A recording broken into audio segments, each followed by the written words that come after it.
gentlemen, may I have your attention, please? The show starts in 10, 9, 8, 7, 6, 5, 4, 3, 2, 1, go.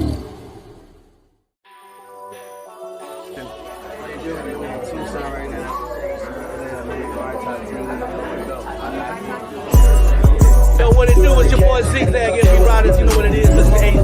AZ. Bar Talk, you know what it is. Yo, what up? Earn dollars from 975 The Vibe. Shout out to Bar Talk TV.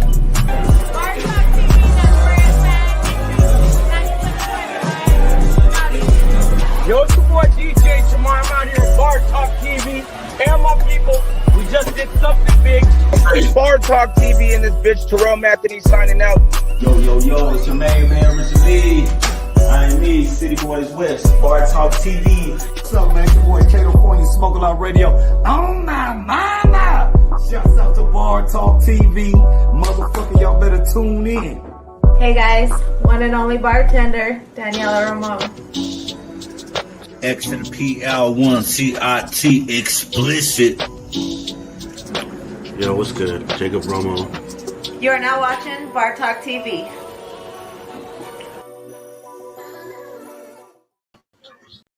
Yo, what up? Welcome to another episode of Bar Talk TV. I'm explicit. Jacob Romo. I'm explicit. Jacob Romo. What up, guys? Thanks for being here. Share the link because we got SPREEDALINK. So share the link. Share. On the motherfucking show tonight. Shout out to City Boys West, DJ Dre Day. Shout out to fucking Fats for a dope ass show last weekend. We got the All Yellow Affair coming up November 19th with Fats. We'll get the flyer up on our next episode and really start promoting that. Then the very next day at the Upper Level Event Center, we have 100K. Throw in the Blaze and Infused turkey dinner for Thanksgiving. So on the 19th and the 20th, Bar Talk TV will be in the house. Come check us out. Next weekend, we will be back on the motherfucking scene. We had to take a weekend off this weekend because we've been doing the most. Fucking needed that shit. We've been doing the most. No doubt about it. How much we've been doing? Too fucking much. We've been doing the most, Jacob. It's never too fucking much. We've been doing the most. But yeah, you guys share the link. Thanks for tuning in with us. You know the drill. Grab your drink and get in sync with Bar Talk TV. Yes, sir. How you doing today, Jacob? Pretty good, man. I feel great. Yeah? I feel sober. Yeah. It's not alcohol. Yeah, remember, you guys can catch us on YouTube Live. You can go to YouTube, Bar Talk TV. You can share that link. We also have a chat open on that, or you can chat with us on Facebook. Remember, you hit the subscribe button. That we get the notifications anytime we moving and grooving, baby, because we all about the moving and grooving and the grooving and moving. Let's put a sponsor on real quick. Yeah, shout out to our sponsors. What are we going to start with? Pecaz Wings and Things. Pecaz Wings and Things. Hey, what up everybody? This is D Breezy with Bar Talk TV, and I got the owner here of Pecaz Wings and Things. So Jeremiah, what sets you apart from all these other wing places out here? I would say it's my flavors. And not just my flavors, but also how I make them. First things off top is that I do make all my sauces from scratch. So, daily. Made to order daily. No sauces get kept overnight, And to me, with the chicken wings at the beginning, is anybody can drop a chicken wing in some grease or put them on the grill, but to me, it's all about the sauce. And my sauces are made from scratch. On top of that, I feel, it's just my flavors, Michelada wings. Michelada wings? Michelada wings. I want to try those. So the Michelada wings, I got the cilantro lime jalapeno wings. I got bacon wrap wings. Birria wings. Birria wings. Yeah, we'll talk about that. It's the flavor, it's just doing something different that you're not seeing, that you can't get from anywhere else around us right now. So, that's what I feel would set me apart right now from, all these other wing places. Yeah, I agree. So Jeremiah, tell us, where can we find these wings at? It's going to be 20% military discount. You guys will be the first to know. Bar Talk TV, y'all.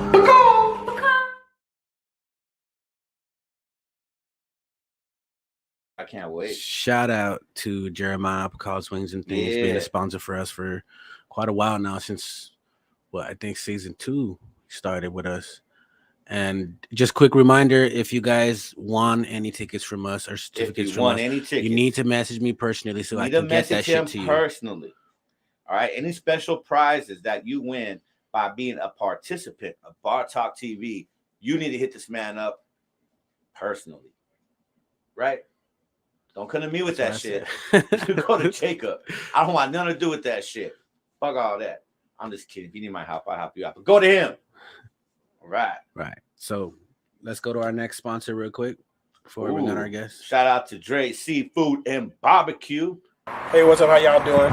I'm Dre, the one-legged chef, the one-legged DJ, and this is Dre Seafood and Barbecue. You can't come here without trying my food. We have my 5-layer barbecue cup. Comes with mashed potatoes, mac and cheese, barbecue baked beans, veggies, nacho cheese on it, your choice of meat, hot Cheetos or regular Cheetos, and also has bacon on it, pulled pork sandwich with Cajun coleslaw, your choice of barbecue sauce with barbecue baked beans, mac and cheese. Next, we have a rib plate with barbecue ribs that are smoked for 8 hours. Low and slow, that's how we like to do it, with mac and cheese and barbecue baked beans. Next, we have my famous New Orleans shrimp broil. You can get the flavors. I got tahini, I got garlic, I got lemon pepper, I got Cajun, I got hot. I can go as hot as you want it. We have my rib and chicken plate. Barbecue chicken, smoked low and slow for 5 hours. Also, you have my ribs that were smoked for 12 hours. You also get mac and cheese and barbecue baked beans. You have New Mexico green chili nacho cheese on top of tortilla chips with brisket, jalapeno, spicy barbecue, or original barbecue, my loaded mac and cheese. New Mexico green chili, nacho cheese, mac and cheese with brisket, and your choice of spicy barbecue or original barbecue. I'm letting you know that I'm the original Arizona barbecue. I'm bringing Mexican flavor and barbecue flavor together. They had a baby, and that's where you get Dre's Seafood and Barbecue, the original Arizona barbecue. Little heat, little sweet. We want all the smoke. Bring the smoke. I got her number. And we're back. I got her. Shout out to Dre's Seafood and Barbecue. Oh my God. For sponsoring us. us. We got her digits. We're gonna hit her up. Much Because it's love all to love you. here on Bar Talk TV. You know what's up. You know how explicit do it. What's up, Bo? Thank you for watching. What's up, brother? What's up, Yolanda? Weta, thank you for watching. Nice and single, ain't down to mingle right now. I'm too busy making my money, making my moves. She says she'll watch until she clocks into work. Look at your boy X. Boy X getting swole over here. You see, I be hiding my motherfucking shit under all my sweaters and jackets, all that shit to keep y'all off my motherfucking toes. But trust me, we doing some work over here. He doesn't want you guys in his inbox. You need to chill the fuck out real quick. You see, look, I make him dance for you. Woo, woo, woo. Just kidding. I'll stop. You're making me uncomfortable, man. I look, I ain't doing it. Hey, look. No, I ain't trying to look at you like that. Man. Oh, you make my heart beat. I'll show you. Ooh. What's up? We got Kendra in the studio tonight. Thank you for bringing us food. Kendra brought some beef and broccoli. Yes, sir. That shit's bomb. She brought the beef for the beef. The beef for the beef. She's trying to make you more beefy. Taking care of. Shout out to Daniela Ramon. She's not feeling good tonight. She's at home. Girl, we love you. She got Renee watching from YouTube. Yo, what up, Renee? Shout out. What up, Renee? Good to see you, Renee. Thanks for tuning in, my friend. Much love. So let's go ahead and bring out our guests. Let's bring out our guests. All right. Well, we have in the house tonight the one, the motherfucking only Spree the motherfucking Link. Yeah, my dog. What's cracking? What up, man? Thank you for coming out, man. Appreciate you, bro. One more time. One more time for the shine. Let's go. Prince Willie, what's poppin' Nation? What's up, Prince Willie? Shout out for watching. Yeah. What's poppin' Nation? Yo, what's poppin' Nation? Exactly. Shout out to my nation, City Boys, JD the Mod, DJ Drake Day, DJ Stacks. My motherfuckers out there doing they shit. Motherfucking network, baby. Yes, sir. We networking for the network. What's poppin'? Yes, sir. Glad for you to be here, man. Oh yeah, Like man. you said, fuck Appreciate these cameras. you, bro. We fuck with each other. I fuck with you on the Yeah, daily. for sure. Sorry. I love it. Thanks for being here, man. Cheers. I think that's what's been going on around lately too. Like everybody been seeing me out fucking with people and shit. They're like, "Well, who the fuck is this nigga? Because he ain't rapping or nothing." Yeah, man. Wearing a bulletproof vest and show all the time. It was a good day when you got free, my G. For real. Yeah. I had a chance to mingle with you at the Unity Barbecue at our Kennedy Park right before you went in. You had to start doing your music thing. You and I even took a picture. I should have fucking sent you that picture. We could have posted it. You got a throwback? I got a throwback of you, me. It's you, me, Money from 520 Boys, and yeah. Who we was just with the other man? And Easky from the 520 Boys. Them is both my dudes, man. I fuck with the whole that whole. Bruh, I had no beard, barely a mustache. Man, I still dressed up. Shout out to Easky. Shout out to Money. But I look weird. He did look weird. Dude, I seen the picture. You showed me a picture recently with you, no beard, no nothing. I'm like, that shit ain't you. Fuck no, that ain't you. That ain't you. I showed Jacob my transformation picture the other night. This was the night you believe it was me. I still don't fucking believe it. Yeah, I was weird. It's funny built fat. I was weird. I was like cartoon fat. You know the cartoon characters? How they look when they fat? Yeah. That's how fat I was. That's that funny built fat. Yeah, man. Yeah. I was weird. Now you out here being a sex symbol and shit. Hey, stop it, man. Every chance you get, you over there flexing. What up? No. Popping them titties. Nice. What's good, cuz? Yeah, what's popping, my nigga? Light skin. Ain't no one popping titties, but I might. I just might now. What up, Prince Willie? But anyway, yeah. Man, how you doing tonight? I'm chilling, man. I'm chilling.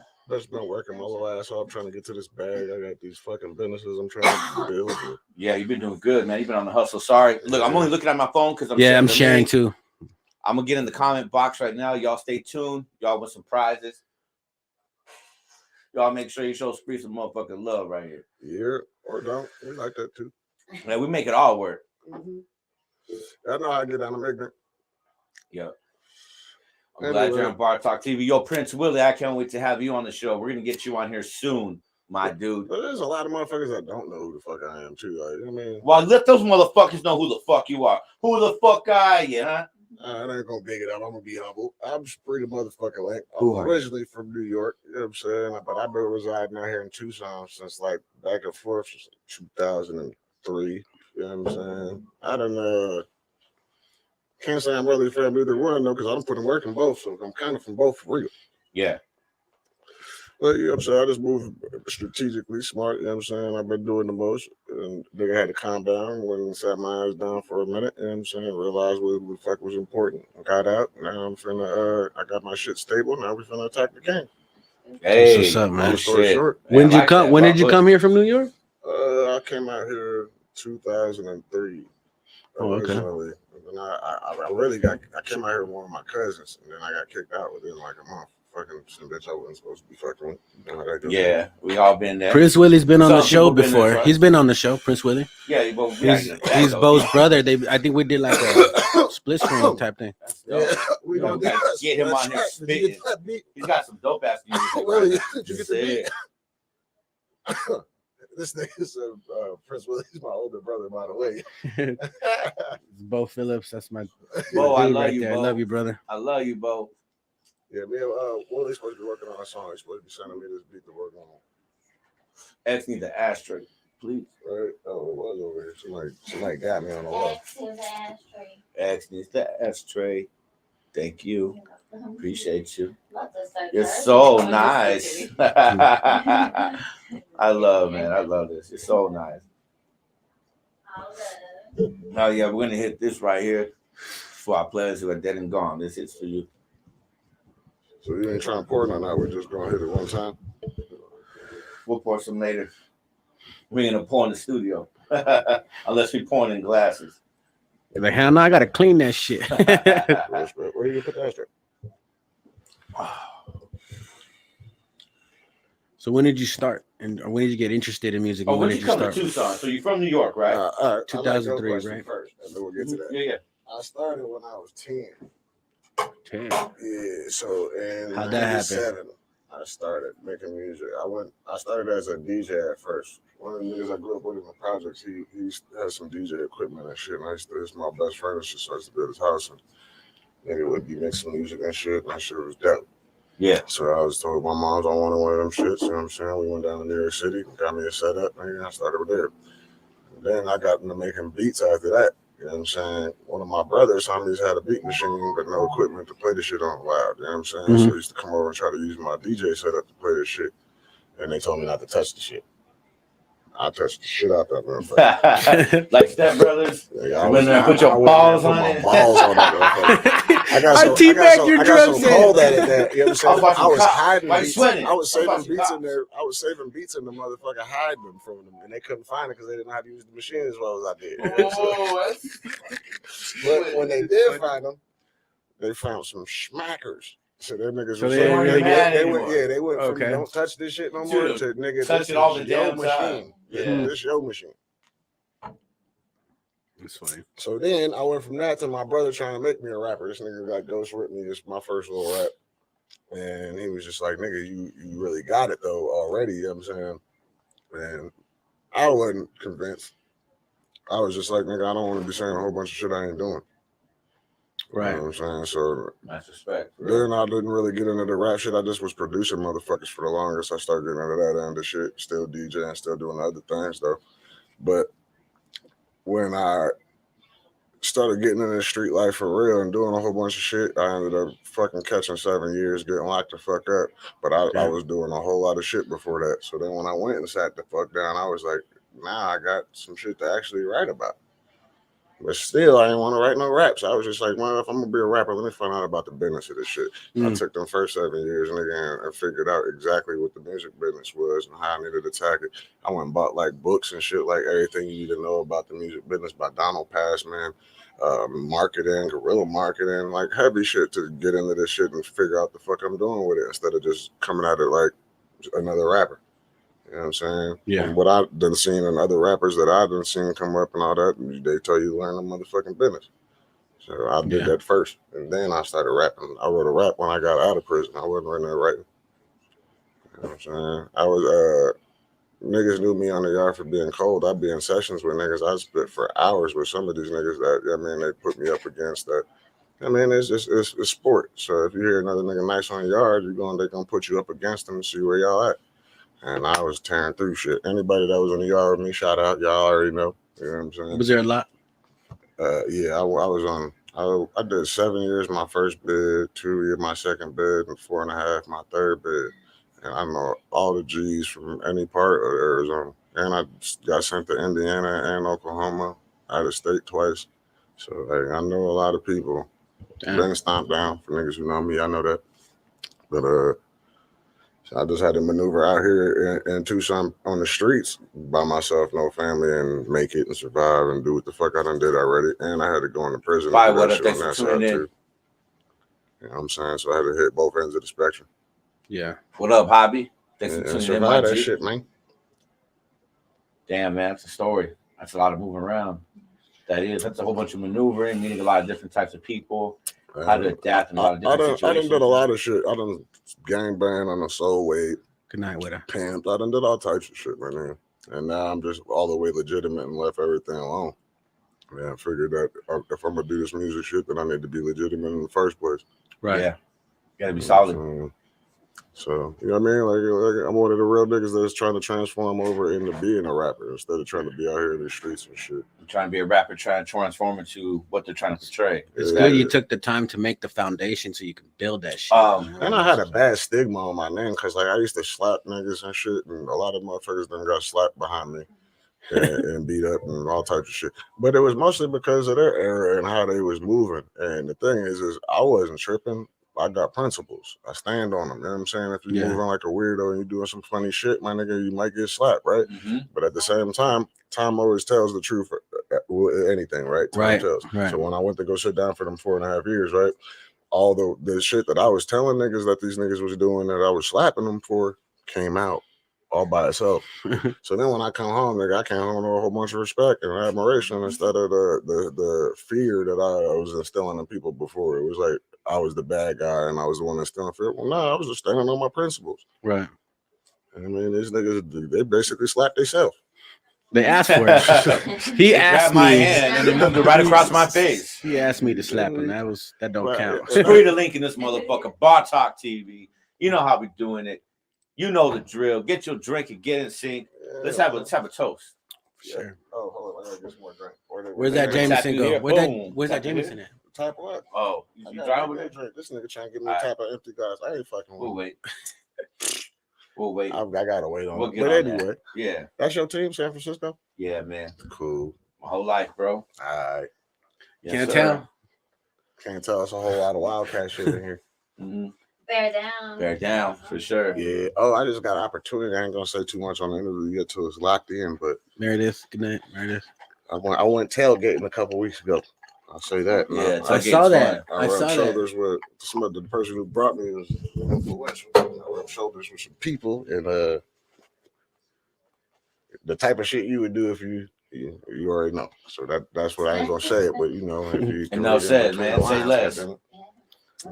Definitely got some big shit coming in the works too, It's man. tight, It's man. crazy. That's the type of shit forcing me to push. Ready? That's the type of shit forcing me to push the damn button. All right, SPREEDALINK. Man, the bar talk too. That's just success, goddamn it. Let's go. Success. Hell yeah. Shout out to everybody from the Talk Tune thing. I know I put on for y'all niggas. What's going on? What up to my Street Mob fam? Man. What up, y'all? Shout out to my Mac Rich niggas. Brother Mac, my nigga B Rich. That's who I fuck with on a constant basis. You know what I'm saying? It ain't even music mostly with us. We locked in over the years, you feel me? Yeah. And I fuck with all the artists. Mostly I got music. Like if everybody, you should go check my catalog. Mostly my free music and shit is on SoundCloud, but anything you listen to music on, I got music on. You know what I'm saying? But I got a lot of catalog of dope shit. Go check it out if you haven't. The niggas who have, tell them niggas about motherfuckers who ain't heard me. Put them niggas on. What's your favorite track right now? Your favorite track, not your music, not your catalog, just out there. It could be old, could be current. Like which one right now? If you had one song to play right now on your way home, which one is it? On my mama, honestly, I'm a lyrical nigga first. Yeah. I respect all music. Mm-hmm. I listen to different shit, different times of the day, different moods. But what I smack on a constant basis comes from Griselda. 38 Special, Benny the Butcher. These is Buffalo, New York rappers. You know what I'm saying? And these niggas, their bars is in a way that every artist you know from back in the day that was somebody lyrical and shit is now working with these niggas fast because they picking traction up fast and their work is respected. You know what I'm saying? These are the niggas who put me back in the lab, get my pen working again when I'm unmotivated by what's going on out here. You know what I'm saying? It's easy for me to go make these songs that they making on the radio and shit. Like I slap these shits together for these niggas fast. But that's the shit I gotta use my head and think about when I'm creating. You know what I'm saying? I gotta actually come up with a theme or a concept.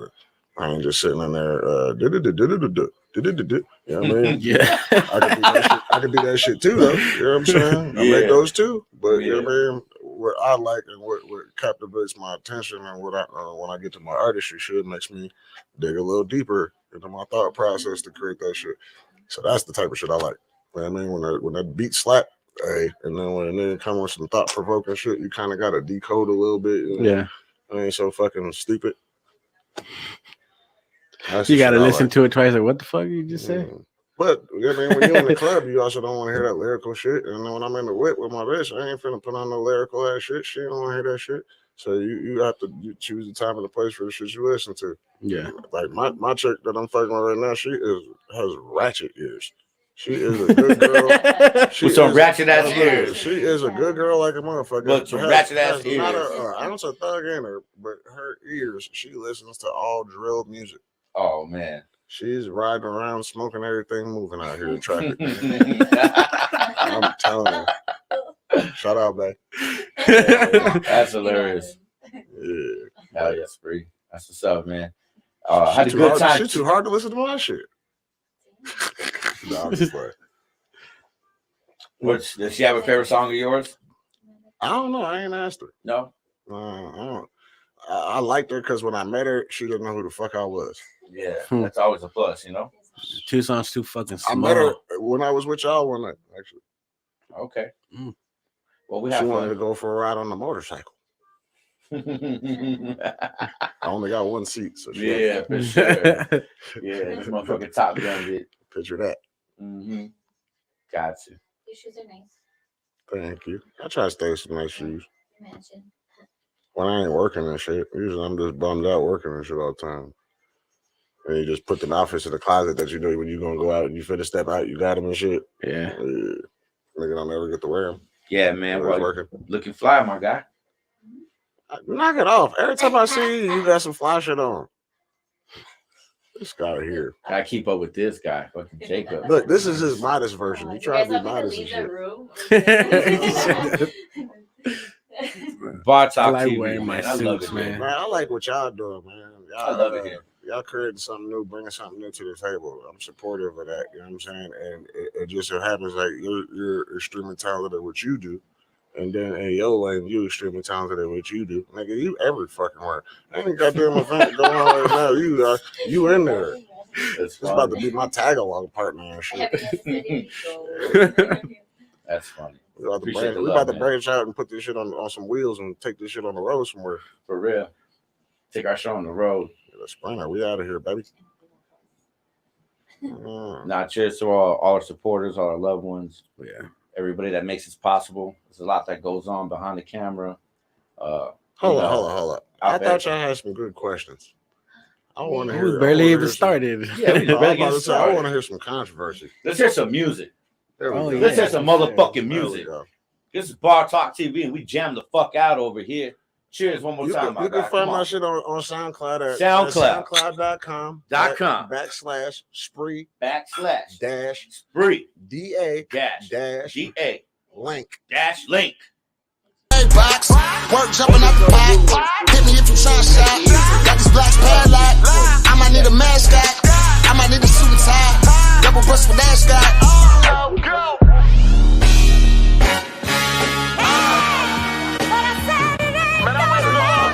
Whoa. I don't do too much talking to it, but I want to explain it as This is the beginning, right? Yeah, Ronnie Tech, DJ Ronnie Tech produced this. In Indiana, he out here now.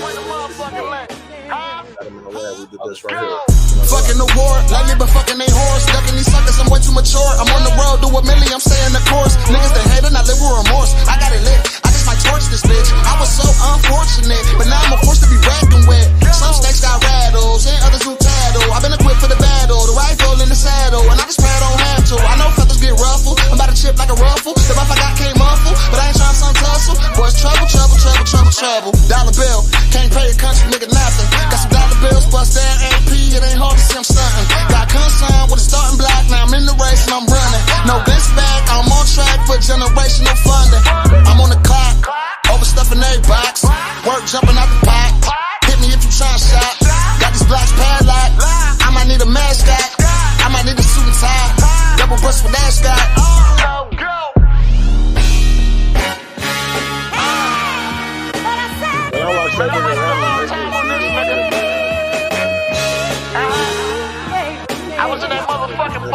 I'm back in traffic, any nigga got static. Double back, let him have it. Rather use this automatic, but I ain't trying half-ass it. I get the job done, don't have too many problems. 38 special revolving, try to give him game and hope it evolve them. But shit falling on deaf ears, bet a whole bunch of next years. We clean next for their next tears. Why? All we do is flex here. Need enough diamonds, make my neck clear.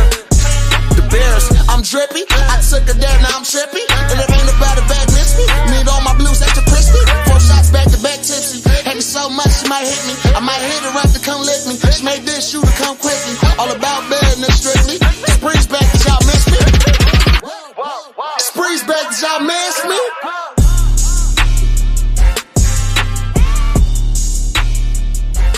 I felt like home when I did that verse. I was like, okay. I felt like I spoke for back home. I spoke for out here. And just talking that shit in a gigantic way. But from a different point of view. It was Kingpin, nigga, now it's business exec. You feel me? Damn.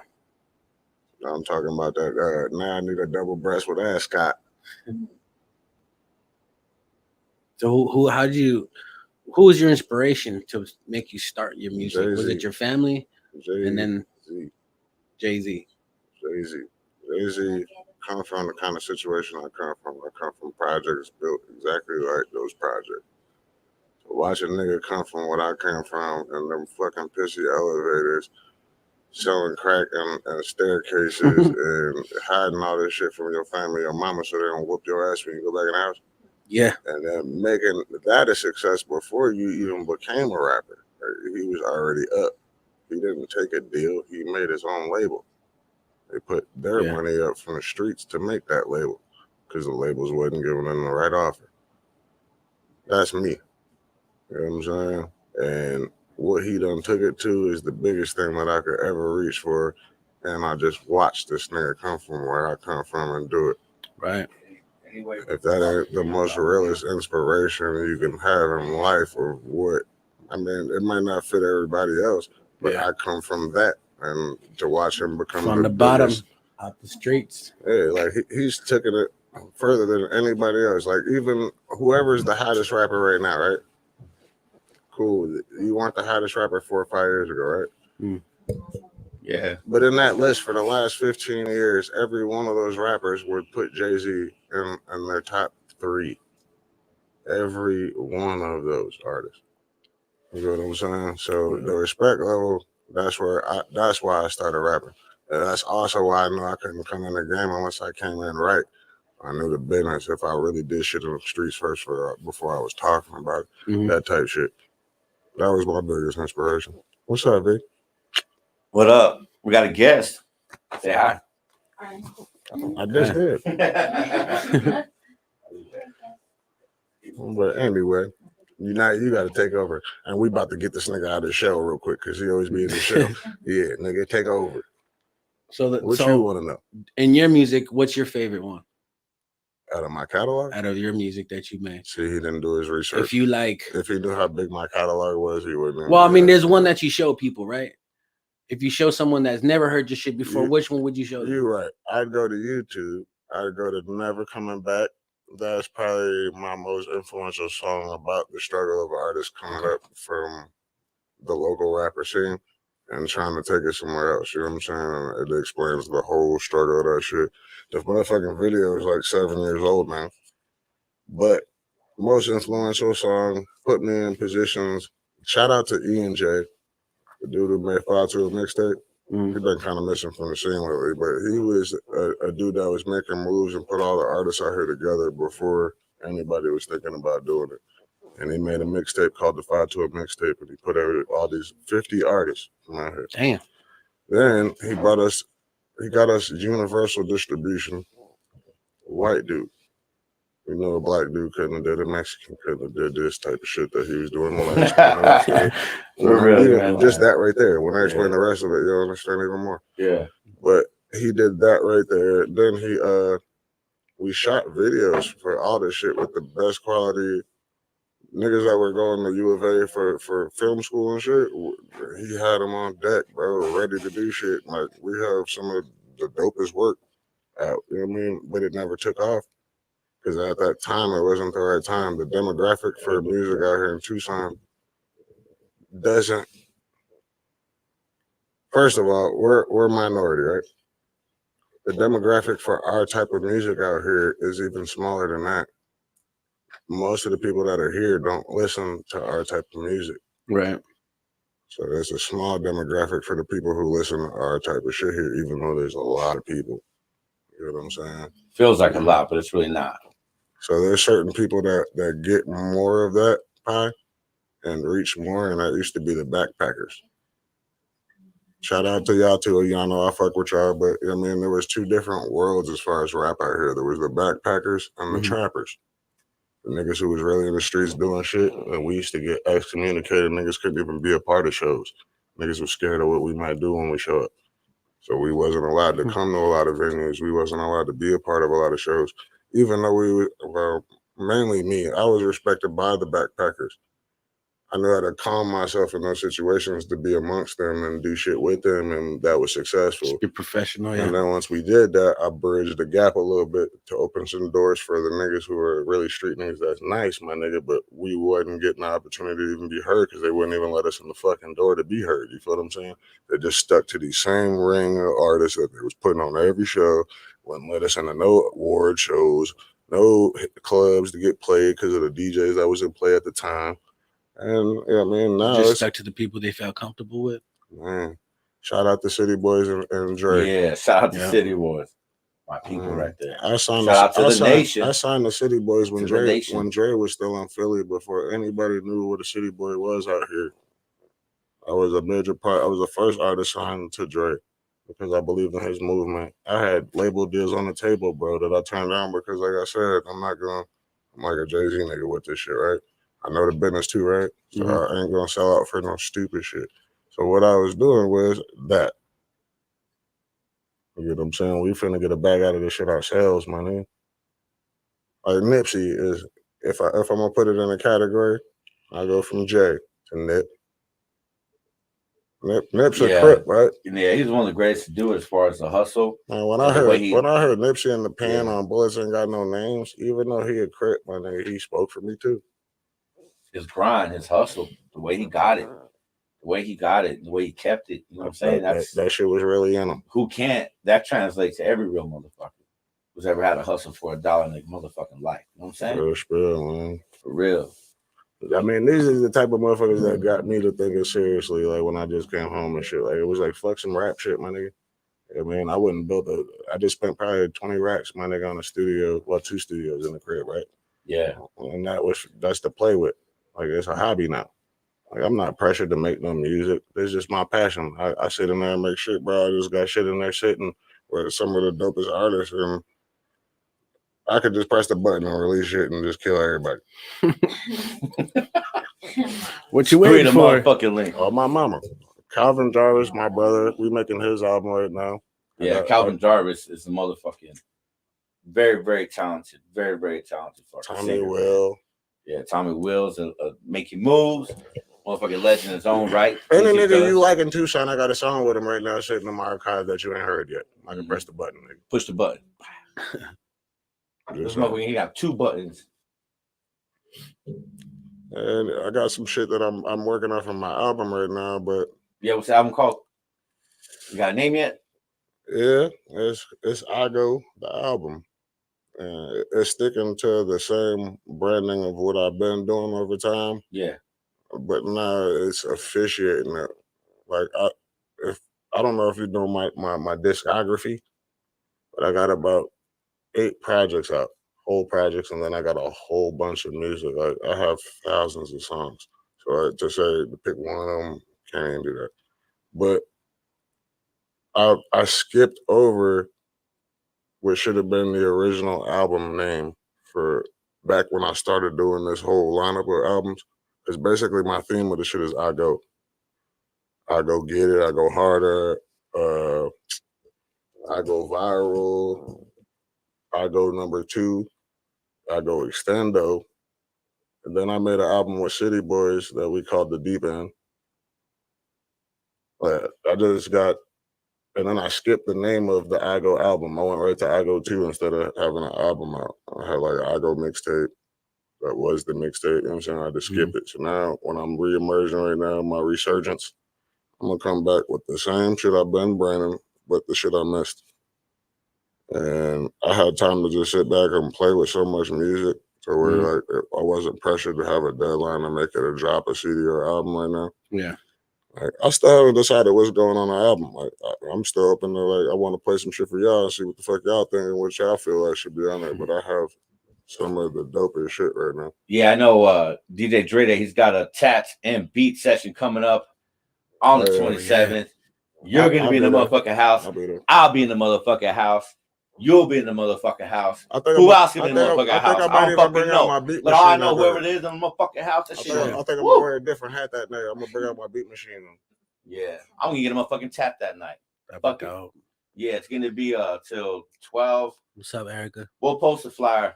We'll post a flyer soon. How y'all feel Post about post on doing our page. a semi type versus type shit where we put some artists on some versus type shit? Speaking of verses, just to bring some notoriety to music and beat and producers, like where we put Like their beats up against people. Yeah, I got a versus battle coming up. Me and Street Mob Military will be hitting the stage. We'll be doing a group versus battle. Oh yeah, I know. I fuck with Street Mob. Yeah, Cygnus will be in the house. Yeah, you should pop up. I'll get the date again. We'll post that flyer. I got so many events. We involved in so many events. Like you said earlier, you can't go anywhere and not see me there, bro. Yeah, everywhere. We got some more flyers we're gonna post this week on our page. Stay tuned. Got a versus battle coming up in Tucson, Arizona. Oh, real quick. Arizona artists battling each other. It's all love. I know you had one of the hottest albums of the year, but yeah. Let's roll. Cheers, man. Let's go. I'd love to see you in the versus free. I know you smashing. Look, I had to support my nigga Sesh one time. Yeah. That's one of my day ones, bro. To watch him come from that, I mean, I hope. Let me not even say it like that.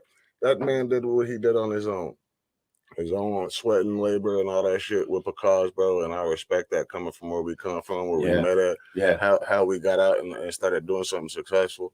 I was just glad to be a part of the startup with him. You feel what I'm saying? To help bring that shit. Man, I tasted them fucking wings. That nigga shit fire, period. Ever since then, like, anytime I go get wings anywhere those else, michelada wings? Hey, Kendra need her wings, my dude. Like she need her wings. My mama, like, this if woman I go get earned wings it one anywhere her else wings. now, I just get pissed. Like, I be comparing them in my head to Picard, and I just be like, this ain't it. This ain't it. Yeah. I don't need to eat another one. I used to eat at Sam's. Like, Sam's used to be my spot. Yeah. I went back there and ate some wings after Picasso, and I was like, this ain't gonna work. Fuck you, Stacks. I see you up there, you bitch ass nigga. That's my nigga. He said, fuck Spree. Motor City King. That's Motor City. MCK, my dude. That's my champion in the battle shit, the battle world. I tried battle rap one time. When I first got out the first time, I got one battle on YouTube somewhere. I ain't gonna broadcast it, but I got a battle out there on YouTube, my nigga. In a battle league. You find it. It's me. Yeah. In a battle league and all that. Yeah. Some sick by ass accident. stars, One of the fucking battles. Yeah, go ahead. One of the battles canceled that day, right? Yeah, I got you. So they were like, we need to find somebody to fill in and do some shit. So they put me up against this nigga I didn't know, but he was from New York too. You know where to ask. He got chewed. He's one of my closest homeboys to this day now. Like, he was just at my house last night, but nigga, I chewed his ass up. Yeah. I wanted to fucking beat him up after the battle because of the shit he said in the battle. Yeah. He had a couple of dope lines that really touched personal. Like, but it also let me know that I can't do this battle shit. I'm not built for that. I'm not the type of dude that can have a dude talking to me like that. I'm sensitive. I'm light skinned. I'm a cancer and shit. Like, I can't have people talking to me. I'm sensitive. It's funny. Have you always had the same style, like with your music? No. See, that's what I'm saying. If once you tap in, you're gonna see every song you play gonna sound completely different, and you're gonna like it. Has it always been like that? Or did you used to really Actually, rap and then it gradually? Men skip more of my tracks than women do because some of my tracks be female oriented, and that's the tracks y'all skip. But they listen to the real and the thug shit too, so they listen to all the tracks. But y'all skip some. That's how it happened with my music. You know what I'm saying? If you go through the whole discography type shit. You say you sound like you have a grill on. I talk through my nose, motherfucker. That's also why I sound better on a track than you, motherfucker. Damn. You said that's why you don't do battles. Hold up. First of all, I'll get some. Look, I'll get some clout off you, nigga. Don't make me write some bars. We can go through the rounds. My dog. Because I do that with you, nigga. I know it ain't nothing major or personal. We can definitely do that. You know, I heard. Hold on. You already know how I'm gonna beat you. I already told you this because I told you to use it against somebody else. So there you go. You better quit playing with me. I end your whole career right now, nigga. You know what I'm talking about. Can I just get a fire emoji? Put a fire emoji up there if you want to please right now. He said, because you be wanting to fight. I just told you that I'm sensitive. He's not built for it. Yeah, I don't like people talking to me like that. I went hard for this. My nigga, I was light skinned. I was a little blood nigga from New York out here in Arizona all by myself. I had to find a way. And let's play another track. The other one I got is that Level Up. Yeah. Let's do the level up. This is my Nipsey shit. So like I just said, the first one was my Hove talking that shit. And then I said my second hottest artist, my nigga that I fuck with is Nipsey. Yeah, you know we down to film my it. Nipsey track now. Yeah. Oh yeah. Said round one. Yeah, no. Fire flower. Yeah, put some fire to the flower. Some fire to the flower. Hey, listen to this though, for real though. My song. That motherfucking speaker ain't loud enough. I'll turn it up. I got you. I had to level up. I had to get it out the mud. So the dream for I ever had a drug. I had to level up. If you know just what it was. Back some dummies before I ever had a plug. I had to level up. Always knew exactly what it was. It was never love. Just some niggas that was out with us. Always knew exactly what it was. It was never love. I had to level up. Fresh up out of cell, couldn't even tell. My exes feeling like they failed. Looking shot pale. Recap pockets spread. What I live is swell. And when I wasn't worth shit, exactly how I felt. I had to grind with grit. I need that shit. I come from them trenches, ball wild fence. So no, I can't forgive. No, I can't forget. You ain't never robbed a nigga, then left a tip. When shit wasn't lit, I just knocked the bitch. Like we don't shit, just pop the piss. But we striking rich. If I ain't mention this, probably be remiss. You can't even scratch the surface with my palms itch. They play a memory, but can't match it. Just know I'ma get it for one price and then tax it. I got a family to feed, so fuck your feedback. And I was tired of bottom feeding, so I seen that. I had to level up. I had to get it out the mud, so the train for I ever had a drug. I had to level up. If you knew just what it was. Back to youngest before I ever had a plug. I had to level up. Always knew exactly what it was. It was never love. Just some niggas that was out with us. Always knew exactly what it was. It was never love. I had to level up. Had to get back on my shit and do some magic tricks. And turn a bag of dirty money to a bag legit. And turn a notebook full of rats into a bag of bricks. And make believers out of niggas that was blasphemous. All these overachievers, they really counterfeits. Can't look themselves in the mirror or go survival stretch. I still got a couple dollars on the nigga head. I'm getting tired of pouring liquor out for the dead. Still sliding on these niggas like I'm on a sled. I told these niggas not to push me, no, I'm on the edge. Type to get more support than jumping off a ledge. Type to never testify about what a nigga said. The type to double back just to pick up that extra bread. Type to never fumble packs, flipping that instead. I got a family to feed, so fuck your feedback. And I was tired of bottom feeding, so I seen that. I had to level up. I had to get it out the mud, so the train before I ever had a drug. I had to level up. If you knew just what it was. Back some youngest before I ever had a plug. I had to level up. Always knew exactly what it was. It was never love. Just some niggas that was out with us. Always knew exactly what it was. It was never love. I had to level up.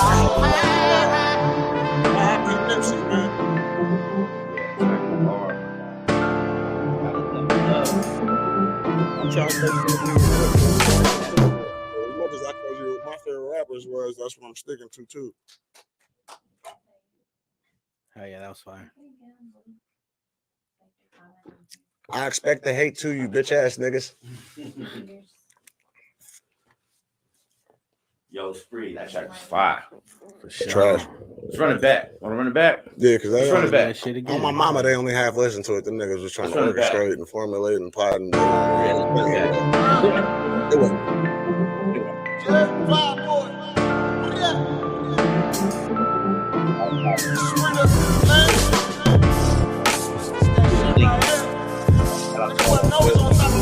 Hey, the camera ain't on them, but we got some bad bitches.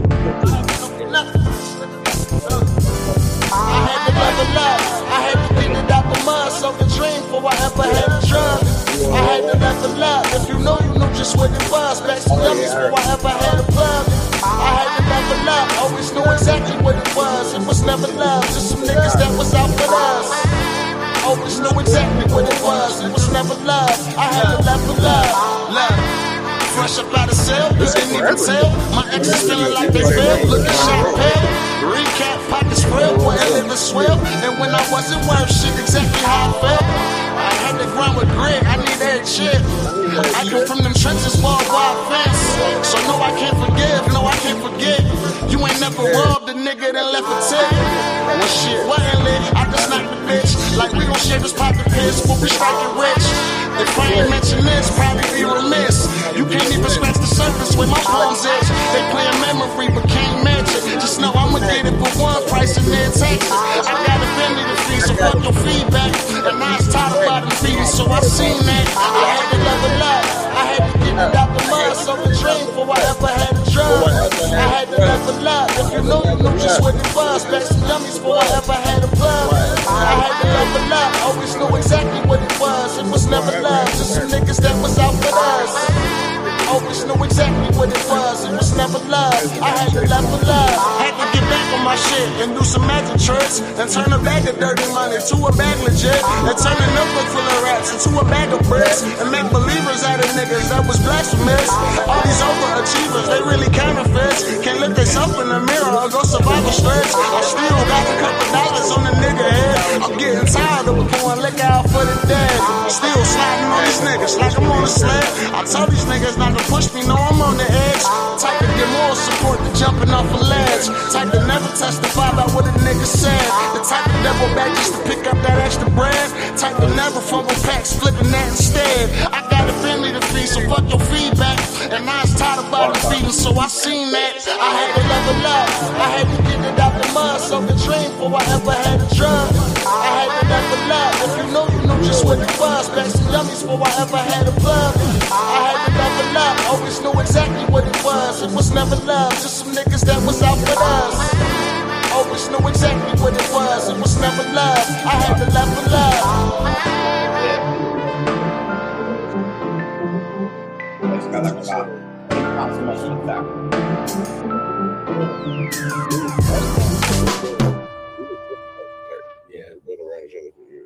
I know she came through to show love. That's real. And she hit my guts too. She ain't even tell you that. She loved me though. Yeah, for sure. She showed up. She pulled up. She ain't got me no matching J's though. She don't love you that much. And I just noticed you got fucking YG shirt on again. Always. That's her. Yeah, that ain't shit. Fuck that. You bought tickets already? No, not yet. You better hurry up for this show out because I know you're going. How come it's not popping up? Matter of fact, find out who the promoter is. I'll see if I can get us some tickets. We might just shoot up there. How come it's not popping up? I had to level up. Tell Kendra. I actually got some merchandise coming from New York for that shit too. They used Mario. Thank you. They used the Mario theme for like she's a rubber. Yeah. For like the mushroom leveling up. Yeah. They created a little merchandise line for me in New York. I have that notification on my phone. It's what it is, but I like it. I respect it. I want my niggas around me to move more like that. Like if you see a situation popping up, don't try to be a rapper with me. Nigga, try to accommodate the situation where you can fit it in the scenario. I've had some pretty fun situations with you, dog. I can't lie. When we around doing what we do on the scene. The thing is, I don't do it for the other part of it. I do it for that right there. Mm-hmm. You know what I'm saying? The shit we go for, the normal party ain't the normal party to us. It's our job to be at a normal party. We got to maneuver and get our business done at a normal party. We ain't turning up. Motor City says, what artist inspires you? I think he didn't see the beginning of that. Jay-Z, Nipsey. Let me bring it down south for a little bit. Let me see who I respect out of the South. I respect a lot of niggas out of the South, but me too. On my mama though, Memphis niggas.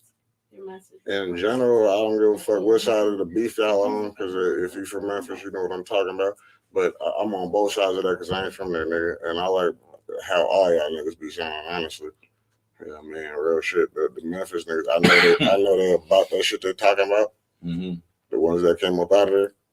And they're the niggas that I bump if I'm gonna be in that vibe or listening to some thug shit. Memphis niggas. I lost my nigga Gotti last year. He got shot by one of my other homeboys. Some shit I could have prevented if I even knew these niggas knew each other. Damn. Over a bitch. Damn. Fuck. That's fucked up. That's all the way fucked up. And, especially over a female. That shit's all the way fucked up. And the whole problem man, is these females choosing. If I'd have knew that it was you know between those two, I could have had a conversation with both of them, and the whole scenario would have been better. Shit, that female choosing. Just out of respect, I would have put them around each other. They got to say their piece. They would have respected each other, and it wouldn't have went nowhere. It wouldn't have been just off the strength of me saying it. Was, I just know both of them, and I know if I'd have put them around each other, de-escalate the situation and shit. Yeah, bingo, and it would have never even been that. Man, and it was all over a junky ass bitch. Dude, that breaks my heart. One man. nigga was in love with another. Even when motherfuckers bang knuckles over a female, it's fucking stupid. It was all over. One nigga was in love with a junkie bitch that another nigga was selling dope to. Oh man, that reminds me of that one fucking that song by Tupac and Outlawz. Stories. That's like Brenda had teardrops, teardrops and closed caskets. That song on the Still I Rise album was Tupac and Outlawz. Teardrops and closed caskets. That reminds me of that be them real street poetry stories. Yes, sir. Have it all the time, but you know what I mean? Niggas don't be talking about it. You had it up there. It was just okay. That's the video. Yeah, I just downloaded it to here so I can. Yeah, so we can get it on. Yeah, y'all niggas got to do a little bit of research, my nigga. We got more to come if y'all do. My city and my bag. Just making dollar dreams.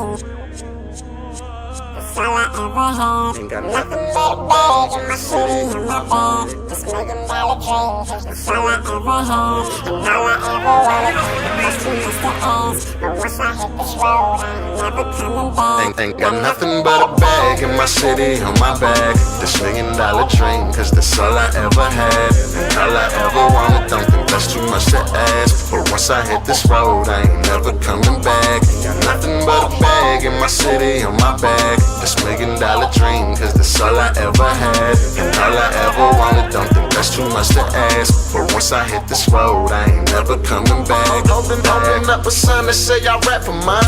Ain't no shame up in my game, just passion, match, and drive. For everyone that don't show promise, it's another scheme. And I ain't in the 9 to 5 and for another's dream. Daily I'm getting breaking news, my niggas making news. But not the way they wanted to, they made it paying dues.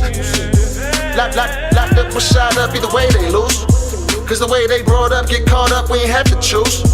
I shouldn't fear for my life when I see them red and blue lights. Even if I ain't had no record, they still might shoot me on sight. Yeah, I know, shit is cold, and that's why I ain't got no choice but to go. Don't tell me money ain't everything, if you come from everything. Cause I came from nothing and grew up wanting for everything. Can't tell me nothing if it ain't getting me something. I ain't doing no fronts, I ain't doing no fronts. Got nothing but a bag in my city on my back. This $1 million dream, cause that's all I ever had. And all I ever wanted, don't think that's too much to ask. But once I hit this road, I ain't never coming back. Got nothing but a bag in my city on my back. This $1 million dream, cause that's all I ever had. And all I ever wanted, don't think that's too much to ask. But once I hit this road, I ain't never coming back. I got these silver spoon wishes, but I'm struggling at the bottom. I done climbed to the top and fell back down, that's the problem. Seen some real niggas change, and the fake ones seem realer. Just because you pitch a little weed don't make your ass a killer. The hustle, it has no limits, and that's worth the Percy Miller. We can drop our friendship, my nigga, just don't drop my Miller. Highlight, I write like nobody's in my sight or on my level. I'm nice on my life, and I ain't sold shit to the devil. Maybe that's why I'm still off.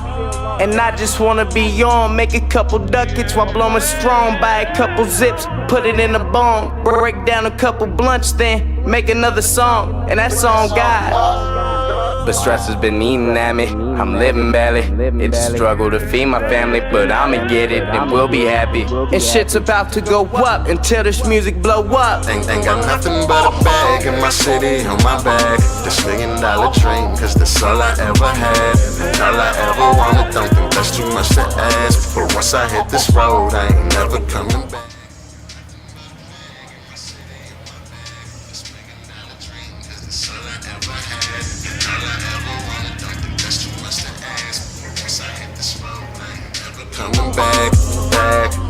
I think it's amazing how persons of power become complacent in their way of life, and from biased advice decide that advancement and all fat chances will be monitored. Ideas pondered upon and conquered, just undermining the commoners. Understand, this is the feeling of restraint, but fuck these chains and fuck who put them in place and fuck who uphold them. Cause when you know that you chosen, you know that the door is open. So go forward, my nigga, go for it. Ain't got nothing but a bag in my city on my back. This $1 million dream, cause that's all I ever had. And all I ever wanted, don't think that's too much to ask. But once I hit this road, I ain't never coming back. Nothing but a bag in my city on But stress has been eating at me, I'm living barely. It's a struggle to feed my family, but I'ma get it, and we'll be happy. I ain't never coming back. And Bobby his watch. That was a dope ass video. When did you film that video? 7 years ago. What locations did you do that? All of the hood, Valencia, A Mountain, all the spots that we were supposed to. We did some hood shots for some B-roll. And then, actually, none of that shit was my idea. I'm gonna keep it funky. ENJ had the idea that he wanted to do with the song. The only thing that my idea was that long ass road. Literally, I'm not an artistic nigga visually. I'm artistic with the music. Gotcha. So I need somebody else to see some type of the artistic shit or the visual shit. Gotcha. Yeah. And like I said, ENJ was the nigga who built that 5-2 mixtape shit. But he like out of them 50 artists, I was his favorite artist. I mean, he was really trying to put the city on it. Put 50 artists on it. It's just after we That created motherfucker that showing project love. with all the 50 artists, Right. he went right into being my manager and making me do all the shit I didn't even want to do that ended up being the most successful shit in my career. And he was right. Fuck Really you, had bitch the ass motherfucker nigga. back. Look, fuck you, bitch ass nigga. He was right. I said it. He said, "Who I shot? used to spend hours arguing with him about how he was wrong about these ideas. How'd you meet the director for the video? Who directed and how'd you meet him? Yeah, he's him. Gotcha. The director is Val Nugent from Nugent Filmworks, and I'm pretty sure he's doing movies and super successful right now. But he was going to U of A for film. I don't know how. Mostly because this nigga's white. He has access to shit we didn't have access to. For real. But he liked me, so he utilized that shit and plugged me Hey, in. Nicole, do me a favor. You can grab that controller and put it on the white top remote right there. Yeah. Point it right there in the corner. Matter of fact, in the corner. me and ENJ did a lot The white of one? dope shit Put it on together. white. We, Yeah. I got sponsored by official clothing through him. What everyone's white. She's like, I got these nails. She's like, I got these damn nails. Thank you, Kendra. Oh. See, he's trying to play his song with me. You see what I'm saying? Niggas he sent that. Should I do it or not? No. No. Fuck murder. Look, I want to battle. You want some notoriety from me, nigga? Let's battle. You're like, this is my episode. Fuck you. My episode. Fuck, I want to play. All right. Matter of fact, if we're gonna play his song, just play my verse. I really want to go back to EJ because I'm really trying to get this dude back in my corner. Mm-hmm. He got into he's doing crypto and all this big money shit now. So he's like, I'm unimportant now. I'm gonna cry about it. So I'm unimportant now. You know what I'm saying? I need him back in my corner, man, so I can make these power moves. I know he got some shit on deck for me. So this my plea right here. Find the other song I got with Ian. Send it to me. You got to send it to me. Let me see. I'm gonna go find it for you, you stinking ass nigga, and hold up the interview. So bring your ass back to the corner, my nigga, and let's make these boss moves because I need you in the corner, man. All the shit you was doing back then was right. You got any kids, Spree? Yeah, You with daddy? You a poppy? I got kids. I got 3 in the pop like a good spades hand. We should throw some spades together sometime. You play spades, Jacob? No. I don't like to pick up my kids. So I don't know about taking shots at them and shit. Then I have to kill a motherfucker. I'm just playing. I'm just playing. I mean, yeah, I would too. I'm on. So what's your process when you come to making a song? I don't got one of those. I really just get inspired by anything. And whatever does inspire me is where I start. It might be me humming some lyrics or a melody. It might be a sound I hear. I'm going to make a motherfucker set up to record that sound. Or everything, bro. I set up songs differently every time. That's why I say, y'all niggas should have did your motherfucking homework. Because if y'all would have went through my catalog, y'all would have had a lot better. What's your what's like your favorite concert so far you performed at? What's been like your best experience performing? See, here we go again. Comes back to ENJ again, the white boy. Now, what he did with the 5-2 mixtape is he ended up getting us into Rialto. Yeah. When you from here, and nigga, that's the goal. Yeah, it is. Yeah, it is. You know what I mean? And we did it in a stupid fashion. Like we had the Sun Train wrapped with the album cover. Damn. Everybody who was on the album got copies to sell for yourself. And these were That's like dope. top quality double disc physical copies.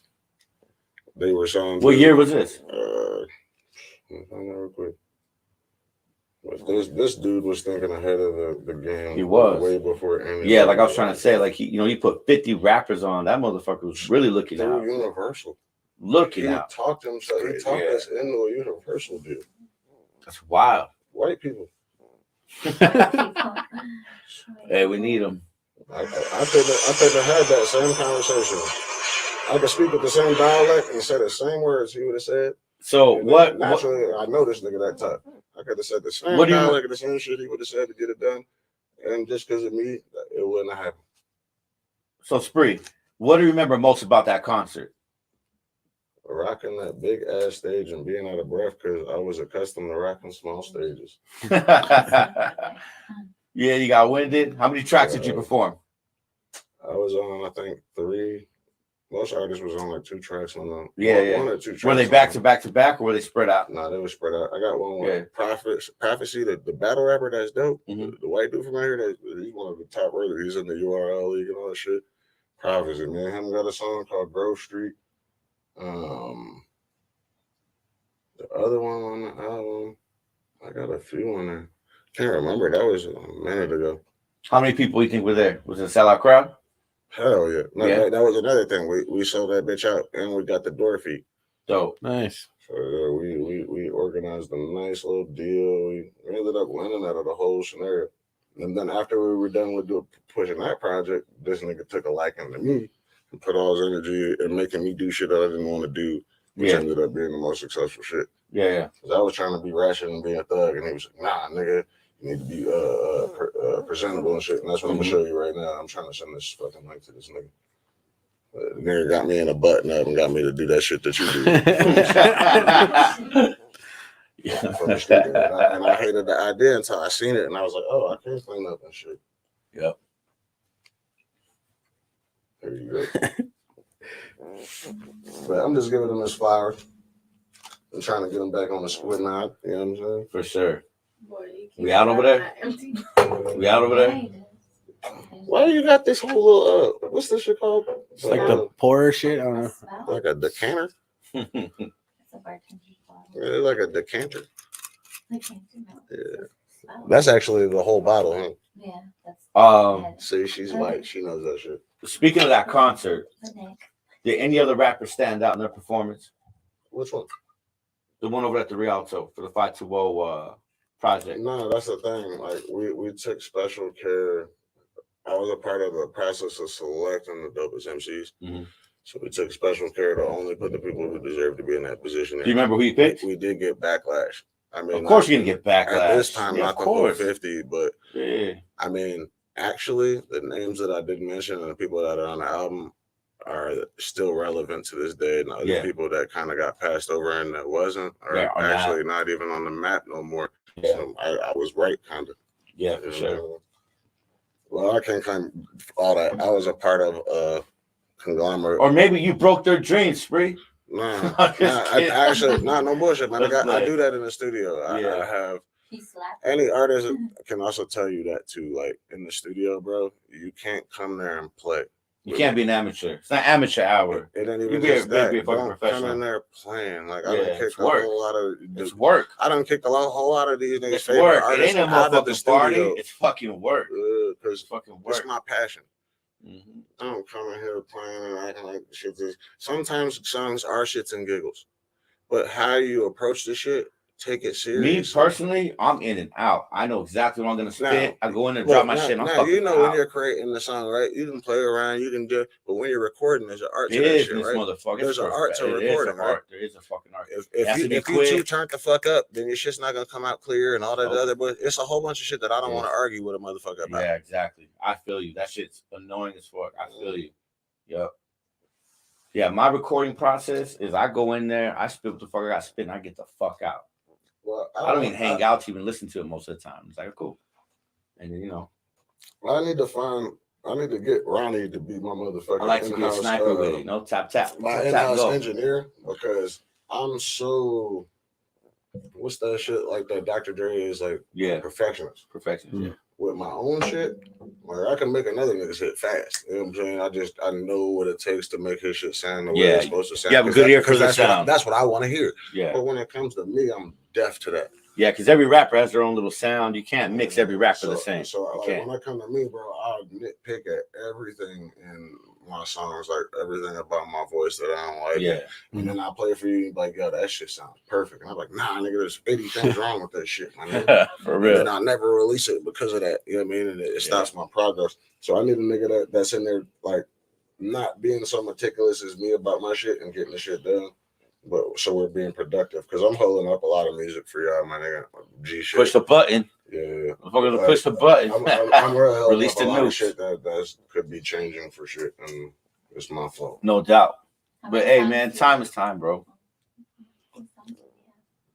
How many songs you think are in that catalog, Spree? Well, the new shit I'm working on, I got about 70 songs just for this album. Unreleased? And I think out of them 70, I really want like 4 or 5 out of those.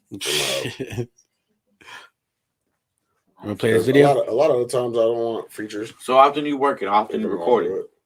I got 3 studios. So every day? House. Every day? Yeah, in my house I got 3 studios. And just decide which I want to play with, because I got different setups with different equipment. Mm-hmm. Yeah. In other words, I got 3 of the best setups that you can possibly have in a studio right now, but I have it set up in different studios so that way I get different environment sound in each one. Okay. Sounds like everyone's in a different fucking whole studio, even though it's just a room change. Right. Each room is treated, I gotta go each check room that is shit out, treated man. different. I gotta go. You've been inviting me. I gotta pull up. Don't be on no cholo shit though. I might be. Homie. I might be. We got to make a car club song. I need to get into that world. Man, shout out to my fam. Imagination Car Club had a great time at the anniversary at Kennedy Park. Shout out to Sinful. Shout out to my other family. He went right back into that. He went right back into my family, man. My cholo my shit. family, though. I gotta shout out to my Plugging family. it in right now as I said it. I like that shit. You already know. Hey, the Syndicate, mi familia, my primo Henry. Love y'all. My brother Jojo, happy motherfucking birthday. Shout out to Sip Whips. That was a professional. Let's segment. go. Shout out, Boy, motherfucking this City nigga's of a Tucson. Let's boy, roll. This guy's a professional. If you didn't see that segue, that was a professional segue. Hey, I love y'all. Love my Bar Talk TV family. Love my motherfucking city. We be getting mad love. Let's play some more music. Shout out to Tucson, man. For sure. Shout out to Albany, New York. Shout out to, I ain't gonna shout out too many motherfucking places. A lot of the places I live that I ain't really like, so I can't really shout y'all out.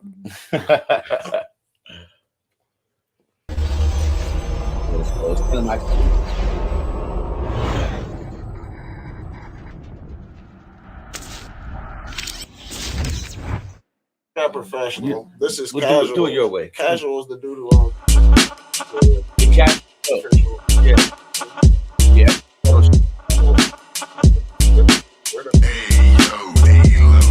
I learned the consequences of a bold statement. And a promise is a promise, so I won't break it. So basic when they talk about the money. Wonder if they know the value in its scientific notation. If I don't got bars, I got probation at the KAMP radio station. No agent, and it may be on AM, but Arizona's on the move. Call that state relocation, I need to wait. Start up a practice and get some patience. I'm tired of hearing stories, not actual situation. These rappers ain't got no talent, they greed and give is imbalanced, and they can't spell, so they resort to abbreviations. Look, that acronym ain't half as tough as you think it is. Hands dirty, still got evidence stuck to my fingertips. Geniuses, how the fuck you ain't noticed that? Feel like I got the word on like shoulder pads. I'm just a nobody, trying to be somebody. Make all of my somebodies look like nobodies. I don't know what it is, niggas is hating. I'm just a nobody, trying to be somebody. Make all of my somebodies look like nobody's. I don't know what it is, niggas is hating. Lifestyles of the rich and the famous, it's what the aim is. Made a name name, yet we nameless. Still ain't made shit, but I'm on this grave shift, cause I'm trying to eat. You ain't trying to be the main dish. Like fuck 12, told them we don't do them bracelets. Blowing loud, I be higher than the spaceship. Inhale, exhale, it's a lane switch. No new hoes, it's just me and my same bitch. Go. A simple nigga, never needed much. Just some beats, good weed, and La Palma Dutch. You got the plug shit, call them up. Cause I need the type of shit that make you fall in love. We living life, doing all the drugs. Trying to make a scene, so I'm in all the clubs. Just to create this thing here, what you call the buzz. I let these other niggas hate, get caught in the fuzz. I'm just a nobody, trying to be somebody. Make all of my somebodies look like nobodies. I don't know what is, niggas is hating. I'm just a nobody, trying to be somebody. Make all of my somebodies look like nobody. So I don't know what it is, this is hating.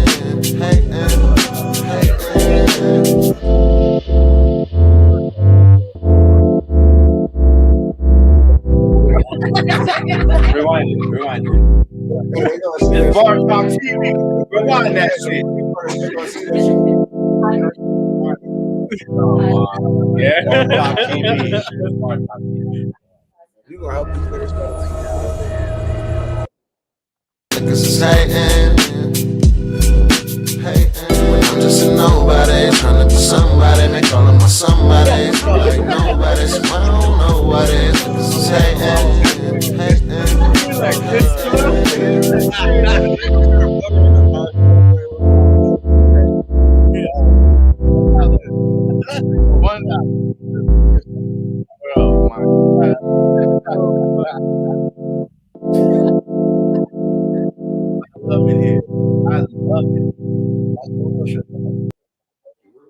Hey, y'all cool? Y'all having a good time? Y'all good? Yeah. We getting there. You want some more visuals? Let's talk some shit. Yeah. I said some more shit that I think is You've been rapping a long beneficial time, to man. You're to very the cause, bro. you've been putting some work. Man, I used to have this shit Work. called Daily Dope that I used to do when I was on tour. Yeah.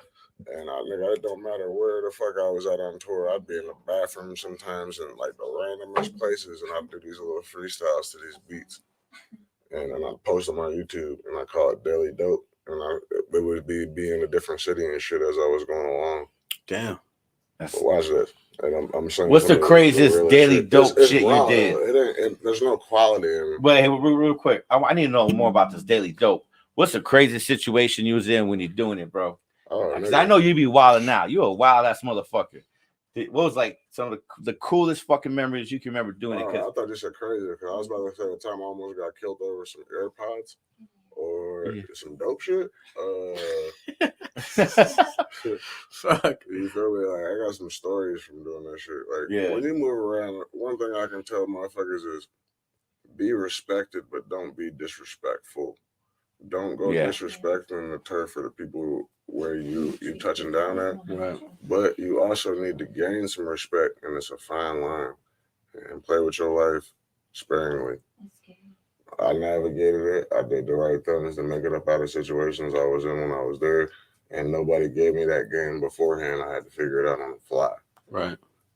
I'm saying, but I almost lost my life a couple times due to dumb shit. And you got to be diplomatic, man. But like I said, you got to be respected, but don't be disrespectful. Right, for sure. You ain't got no pistols in these nigga cities. You ain't got no power or control. Yeah, for sure. You That's can real. be touched. These niggas got all the power. But you can't be a bitch ass nigga when you do leave that city in their eyes, or how you building fan base. Right. That's the part of the real shit I can give niggas. I'm a nigga who done did you lanes pay the fuck up. Give me a game. Hey, that's Dre Day right there. It's just not popping up on that thing. What up, Dre Day? I done did it at the level of majorness already, and we the a nation. lot of shit rubbed me wrong to make me apprehensive about doing it again. Like, you know what I'm saying? When I used to want to be a rapper, my nigga, and tell niggas I was a rapper, I used to be respected because it was like, to be a rapper, you had to, be able to afford it, which costs a lot of money, so you had to sell it. Yep. It ain't cheap. It ain't cheap about being a fucking rapper. There was a respect at least about a successful being one. a rapper when I was doing it. You know what I'm I'm saying? Now it's just like every nigga's a rapper and they're all some goofballs and nothing's respectable about it. I feel like a cornball telling a motherfucker I'm a rapper. Yo, Spree. So I became a business exec instead, so that way I tell niggas I'm a business exec. Yo, Spree, we got a question for you in the comments, my guy. Papa Doc. Yo, what up, Papa Doc? My What's dog. up, What up, my G salute? That's my ex-roommate. Papa Doc. See, now you gotta pull up the fucking Motor City song the link that he sent you. Yeah, you gotta pull it up because he produced that song. He said, "What's the hardest beat you ever made?" The nigga was my roommate. He's just being a dickhead. He already knows what it is. Is that true, Papa Doc? You just being a dickhead. You already know what it is. Yeah. I can see that playing out that way. I'm gonna pull that song up. I wouldn't be surprised if Papa Doc said yes. My mama ain't got nothing bad to say about Papa Doc. Like he got quality. That's Steve Pitt's son. Yeah, he's an award winner. The award winning Steve Pitt. Yeah, he's got some Oscars on it for I think 36 Mafia and shit. But he definitely got the game from his pops and took it to another level. He's been doing a lot of these niggas' music that we've been hearing, like the City Boy shit. Yeah. A lot of that music is his production. He lived in the house with me with them studios. It was called the He House. Man. He just moved out because he had a baby and shit. I don't mean to put all your business on blast. Yeah. That's just some of that's everybody knows that. Well, you know what I'm saying? We had a creative, productive house that we just lived in normally. Like he's got a studio in his room, I got a studio in my room, and then we got a studio in the living room. Man. Actually, the listening shit is in the living room. The dining room is the other studio. When you come over there, bro, you're gonna be like, this is the environment I want to create. Exactly, bro. I'm fucking gonna, my binge there. I probably have like a binge there. Like I got a poker table, poker table on my dining room table, like the poker top table on the dining room. We've been talking about doing an episode of us just a couple cameras playing. Remember when I told you when we turn these cameras over, that shit to talk to you about? Yeah. I got ideas. I have a whole nother setup we could do for just a different segment of your show. Yeah, we're with it. That shit I was talking to you about earlier about that shit. Yeah, we all the way with it. It kicked up an idea to actually re-kick it off and do some different shit with y'all as a segment for your shit. Like me and this nigga could just do that part right there with reviewing the songs and talking about them. I wanted to do like but y'all both. We'll talk off camera. Y'all both, bingo. Yeah. We'll talk off camera. That's why I said it in the jump. Let go of that. Kenzie, you want to hit that? You want to put that song on?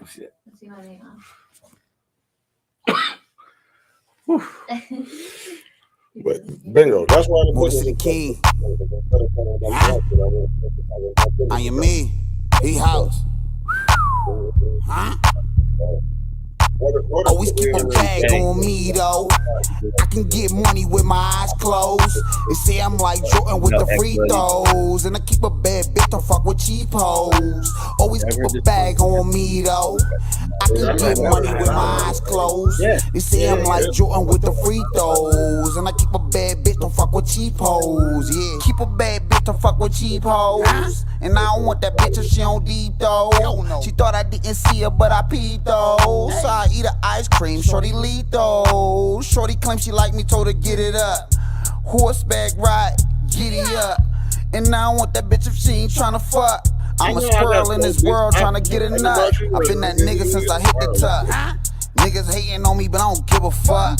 Ever since I dropped lit, y'all niggas know what's up. Could've been with the winning team between make the cut. You niggas suck. Always keep a bag on me though. I can get money with my eyes closed. They say I'm like Jordan with the free throws, and I keep a bad bitch, don't fuck with cheap hoes. Always keep a bag on me though. I can get money with my eyes closed. They say I'm like Jordan with the free throws, and I keep a bad bitch, don't fuck with cheap hoes. Yeah. She gon' bend that for me. Know I got that cash app, she gon' send that to me. And I know she on go, she don't do that for free. I'ma give her this guidance, I do that for fees. Nasty, classy, Getting to this bag, talking fastly. Pussy taste sweet like taffy. If you ain't with the shits, don't at me. I'ma need a Brinks where my cash be. Even if the camera off, bitch, I'm flashing. You gon' have to pull up Google Map me. You gon' have to tell me what your math be. Always keep a bag on me though. I can get money with my eyes closed. You see, I'm like Jordan with the free throws. And I keep a bad bitch to fuck with cheap hoes. Always keep a bag on me though. I can get money with my eyes closed. You see, I'm like Jordan with the free throws. And I keep a bad bitch to fuck with cheap hoes, yeah. Any, many, money, more. Which bitch tryna come back with y'all? If she playing, then let her go. I ain't bout to lie, just to let you know. Always by the motherfucking bag, dawg. Take a perfect shot, nigga, free, dawg. Keep a rich bitch, not a cheat. Oh, had to stay with weapons cause I'm elite, though. Niggas always hating cause I'm winning. Lord, please forgive me cause I'm sinning. Got 99 problems, but I ain't tripping. Don't ask me about a bitch, I ain't flipping. Always keep a bag on me though. I can get money with my eyes closed. You see, I'm like promo shit. Yeah. That's what's up. SPREEDALINK in the motherfucking house, man. It's good to have you here, bro. It's actually dope to actually run y'all through the catalog as I'm talking to y'all. Yeah. I think that's going to be better. So that way y'all get to actually see the work and be, the questions come as it's playing. Yeah, man. It's working out good. Yeah. Talk about it. So where was that song recorded at? Because honestly, I was mad y'all niggas didn't do y'all research. Where was that song recorded at? At the Heat House. Well, we got all the studios up. Dope. Like I was saying, like I'm a dickhead in a loud. A lot of artists that's out here, like I'll bring your best work out of you by being a dickhead, dude. So I don't let you come in there slouching. If I feel like your shit could be better, I'm gonna tell you. Yeah. I'm not gonna be like, yeah, that shit was hard, my nigga. It was trash. Right. That's my favorite word. Say amen, everybody. My favorite word is calling a nigga trash. If your shit is good, it's trash. It better be excellent. But that's the thing. Now me talking that shit, right? It could destruct your whole everything you're doing, or it could light a fire up under you and make sure you perform at your highest ability. And sometimes I rub motherfuckers the wrong way because they take it like that, right? Like I'm destroying them. Right. And really, I'm just trying to bring the best out of them because I don't want you to think like we here to play. We here to perform at the highest level of quality. Like, if you ever see me record my name, there's rarely a time where I do some shit a second time. I mean, it ain't perfect. Yeah. And you gonna hear my music. That's why I'm gonna go through this discography with you and show you some shit. Right, do your research. Impression. You guys want some cold water? Is that cold water? Oh, this is no, it's a not song cold. me and Dre about to re-release for mass distribution. It's a DJ club song. Some water bottles in the freezer. Thank you. Is there any more of that juice? One of the songs, fucking Dre. I got a whole album that Dre produced. DJ. Yeah. Him and his partner Anthony, that's still in Philly. Yeah, we had a great time over at the Teen concert. No, when I was telling you, I got signed before Dre even came out here to the Tucson and shit. So we built the album for me with just his production and Anthony Lovelace, and he's still out in Philly. Shout out to Anthony Lovelace. Them niggas made me some fire, and they usually make like more dance beats and where I take some juice. They were good at the other shit, and I tried to influence them with some hood shit. I needed some hard shit, you know what I'm saying? And they did that. They came with it. So we got a project out called The Deep End. But this Say Less song is one of the little smackers I made that we need to that we're about to re-release.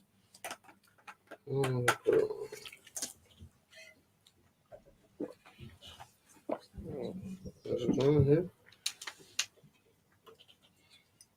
I think it's on Spotify. Then I got different albums on different distribution. Like I got a hidden album on Bandcamp. What's been your most successful album so far? That one, the one on Bandcamp, because I did it in a way where my consumers could pay whatever they wanted for the album. So instead of setting the price for the album, You let them choose. Yeah, and I got That's smart. $1,500 for a copy of my album. Damn. Just from one person. Excuse me, guys. That's smart. Man, it was to support the movement, and I was showing niggas all along about my movement that fucking whatever they were giving me, I was reinvested back into myself as an artist, so I wasn't just blowing a motherfucker's bread. Yeah. You know what I mean, so that made motherfuckers feel comfortable like sending me bread. Yeah, I respect that grind, Spree. Plus, I was making my own bread. Nigga, I was making more than niggas that was probably sending me some shit. But you know what I mean, I was trying to build a movement. When are you performing next? I'm not sure. I got some shit on. I'm gonna get this album done set dates. I've been getting offers and shit. If I do anything, I need to be out of town, and y'all need to cover my expenses for travel and shit. If not, I'm not coming.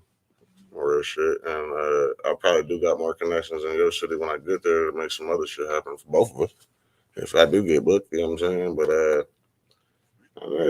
right now, my time worth more than the music. So it's like, nigga, I'm over here spending time running companies and getting bread to the bag, right? So if I'm gonna put my time into the music shit, then it has to be worth it. So if motherfuckers want to hear me, then the demand gotta be up to where motherfuckers want to book me to where it's worth it. If not, nigga, I'm gonna go back to running these companies and being successful this way. That makes sense, man. Like at first, I'm a businessman first. Man, second, I'm a rapper. I just got a passion for making this shit. How'd you meet DJ Dre? You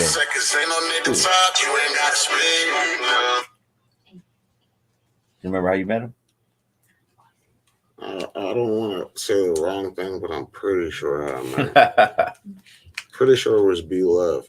You know B Love? Yeah. I'm pretty sure it was B Love, but I don't want to quote that and say the wrong shit. Because I actually was it could have been his brother Real, which is a major part of me. Like he's the nigga behind the scenes. He was supposed to be here tonight too. I was gonna like unveil his face. Real has been a major part of me and everything that I do behind the scenes as far as getting shit out of his content and shit like that. Yeah. Like he's the one who sits behind the scenes, don't take no credit for it. I mean, at the time he didn't want it. But I wanna give him some credit for his shit, you know what I'm saying? So I was gonna bring him to the interview tonight, but his fucking car broke down. And I got one seat on the bike. So you ain't riding with me, baby. Let me send this shit to Jacob real quick. This one of the bangers that me and this nigga Dre talking about releasing on major distribution right now. The project we made was like right before I went to prison. I ain't even get to finish the whole album. Like he just had to put it out after I went to prison unfinished. I mean, like we only had, what I did was like I created the album and then I was sending it out to get filled in by other artists and not artists but musicians, like strings on certain parts, violin, singers, this, that, and the third, like the shit that's post-production that makes your album complete. Mm-hmm. That's what I was sending it out for in the middle of getting locked up. So he only had the files for the original shit without it, and they chose to put it out when I got locked up. So it's out there. Yeah, that post-production matters, man. Yeah. A lot of work goes into it to making a song. That ain't a lot of fault. work. I got my black ass locked up. I just sent that to this nigga too. But anyway, we need to make a motherfucking song. For sure. What are we gonna talk about? We've been talking about that. We gotta make a party song. Yeah, it's gotta be a party song. You single? Gotta be a party song. I'm not. I'm just keeping my shit on the wraps. You can't push it out here these days. Yeah, you can't put nothing out there. Hell no. If you want to be happy, nigga, just enjoy your happiness. Don't put nothing out. Just your money making business. That's the only thing you should be putting out there. Yeah. Your money making business. That's it. Oh yeah. Load that up there. You got haters you don't even know you got. Sure. You got haters you don't need. I just had a laugh. We ain't gonna speak on it too much, Jake. But look, we find out a hater. We find out a hater we didn't even know you had. Wow. I thought the nigga was hating on me. I found out he was hating on him. We stayed together and shit. I'm like, this nigga hating on me. He's like, looked at him and shit. I was like, why? I thought about it. I was like, nah, he hating on your ass, nigga. You just won his trophy. It's sitting right behind us. Ooh, that was a dig. Mind you, that nigga never shot no video for me neither. And he was supposed to be my homie at one point in time. So since he didn't and shit, you know what I'm saying? I ain't shot. No, what happened, Kendra? You know what we talking about. And I want him to know So exactly. we're at the that's a rough question. I'm over Tucson here Hip Hop Awards, right?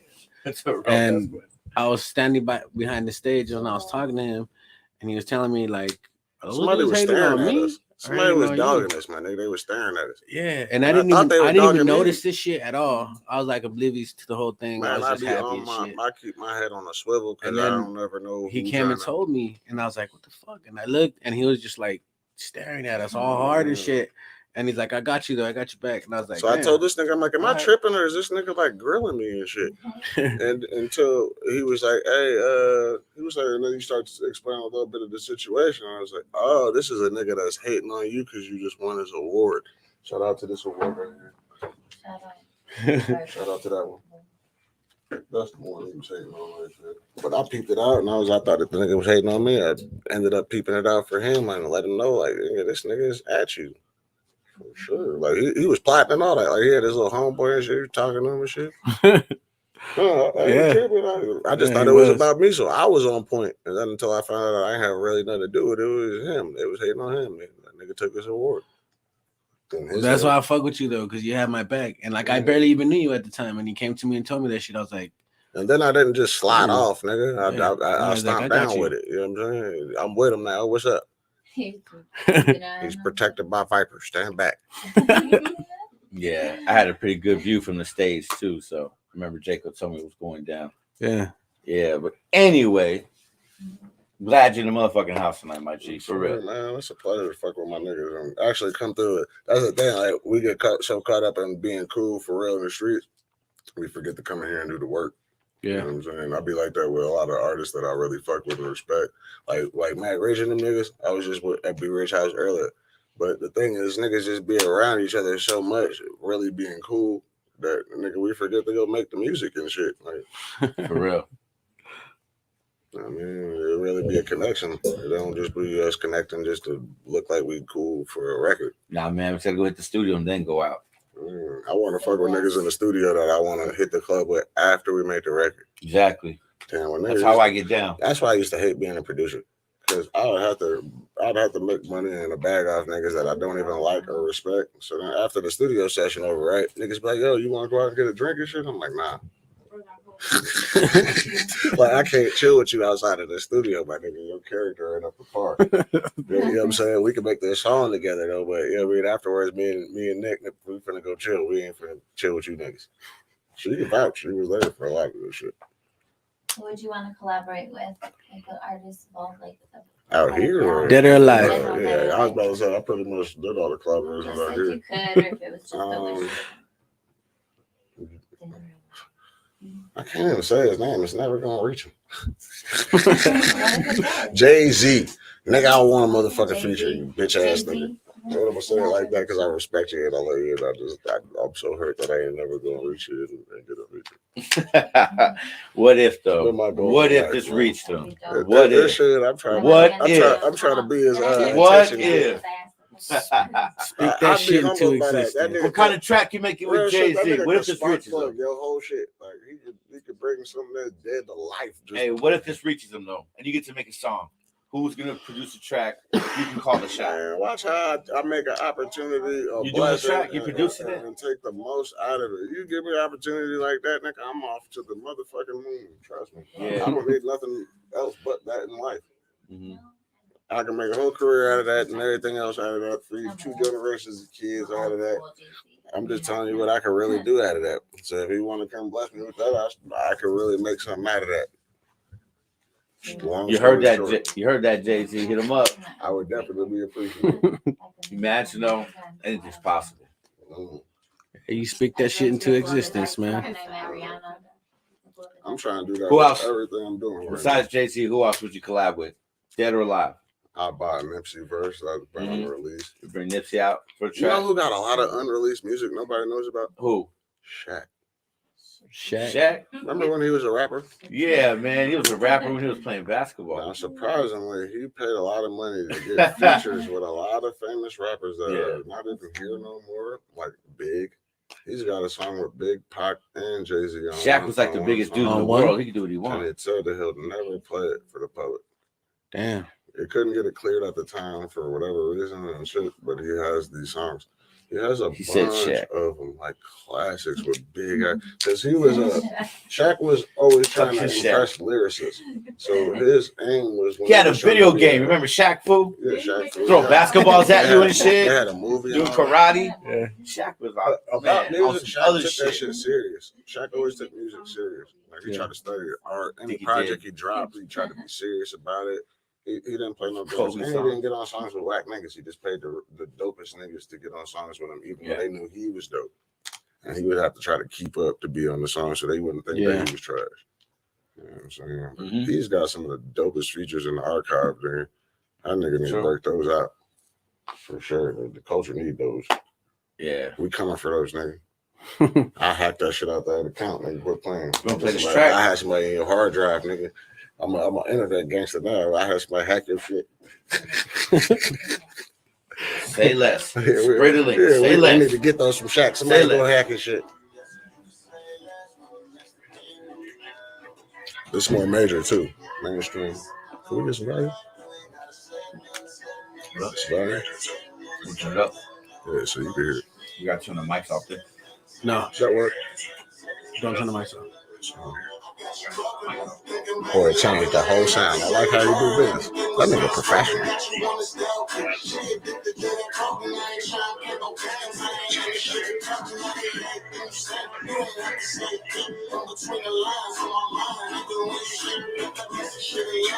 What's up, Thickness?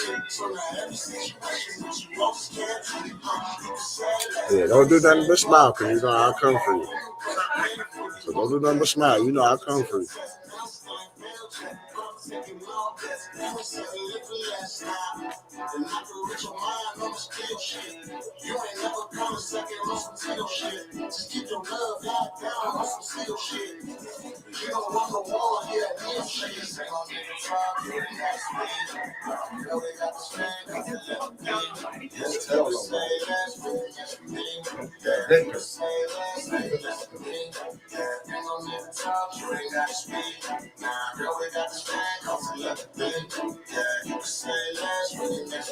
I don't know, Jacob. Good.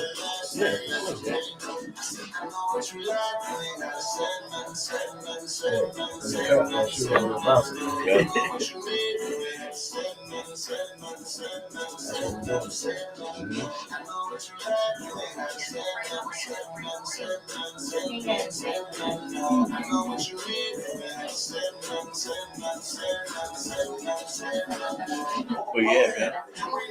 It's good.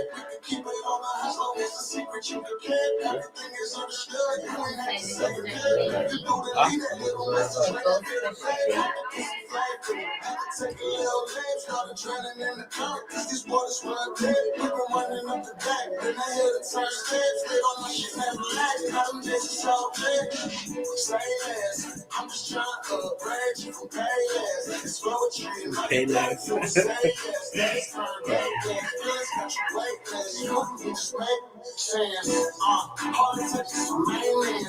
retire my membership, let the days in. Put myself on house of risk, maybe not stay in. Cause I know what make you happy, you ain't have to say shit. Stay on the top, you ain't gotta speak. Girl, they got the strength, cause they let it be. Yeah, so you can say less, but you let me. Yeah, you can say less, they let me. Yeah, ain't no need to talk, you ain't gotta speak. Nah, girl, they got the strength, cause they let it be. Yeah, you can say less, but you let me. Yeah, you can say less, they let me. I know what you like, I ain't gotta say nothing, say nothing, say nothing, say nothing. I know what you need, you ain't have to say nothing, say nothing, say nothing, say nothing.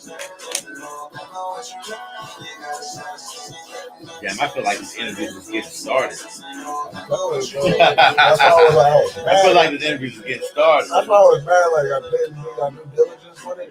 Well, Spree, it's one of the things, man. We chill on like on a whole other level. I should ask you questions that I don't know about. Yeah. So I can have the same reaction that they're having too. That's what I'm Exactly. saying. Yeah. I'm always figuring out like how we should do it. Like, I'm gonna send you a link to play some songs, see how you feel about it for real. We're building that, but I wanted that before I got here.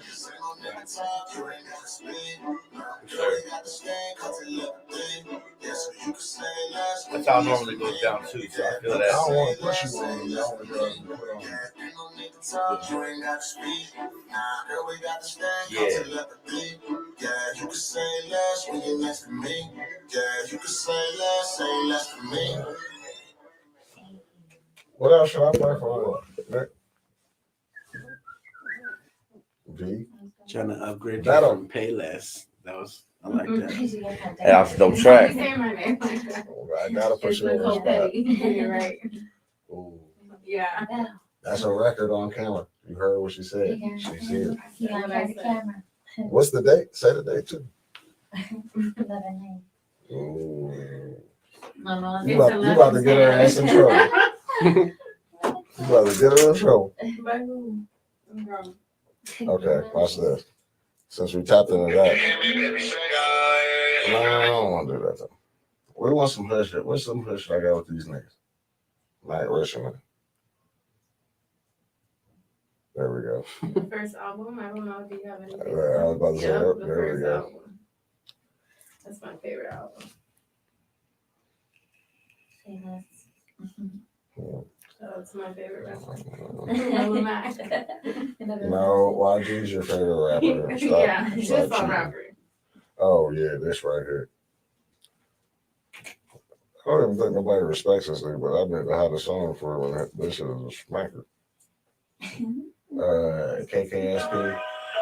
What's his name? You remember him too. KKSP. Fucking.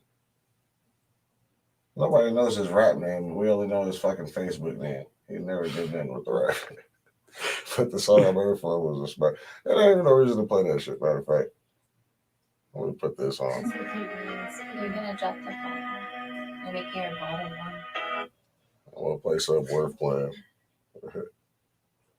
I'd have been a lot of dope shit, but some niggas ain't worth really. I mean, some airtime or notoriety. You feel me? Right. We might have made a dope song together, but what y'all gonna do with it? Nothing. What I'm gonna do with it? Up here talk about it, play it. Be about it. Yeah, so some niggas they don't even deserve for me to play that shit. Cause niggas been out here all this time. Even when I was locked up, niggas got all this opportunity to do shit, bro.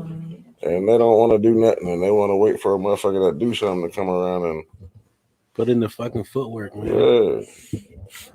So I'm an additive to situations. Hence why y'all see me a part of every situation that y'all been a part of, right? Have I rapped at any of them except for the ones that I wanted to rap at? Yeah. But I've been a part of everything. So no matter if you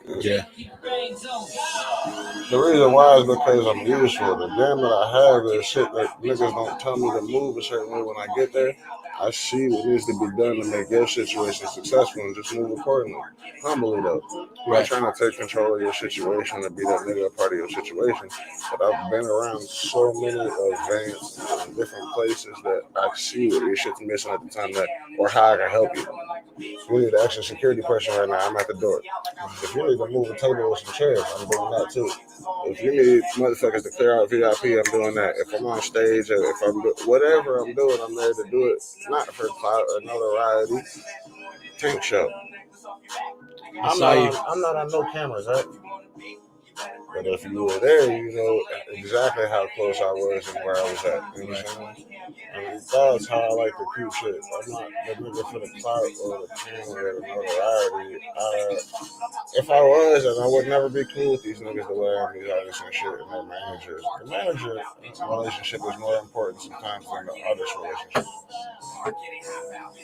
You might never meet the artist, and she might never even he might never even get to judge you on your character, right?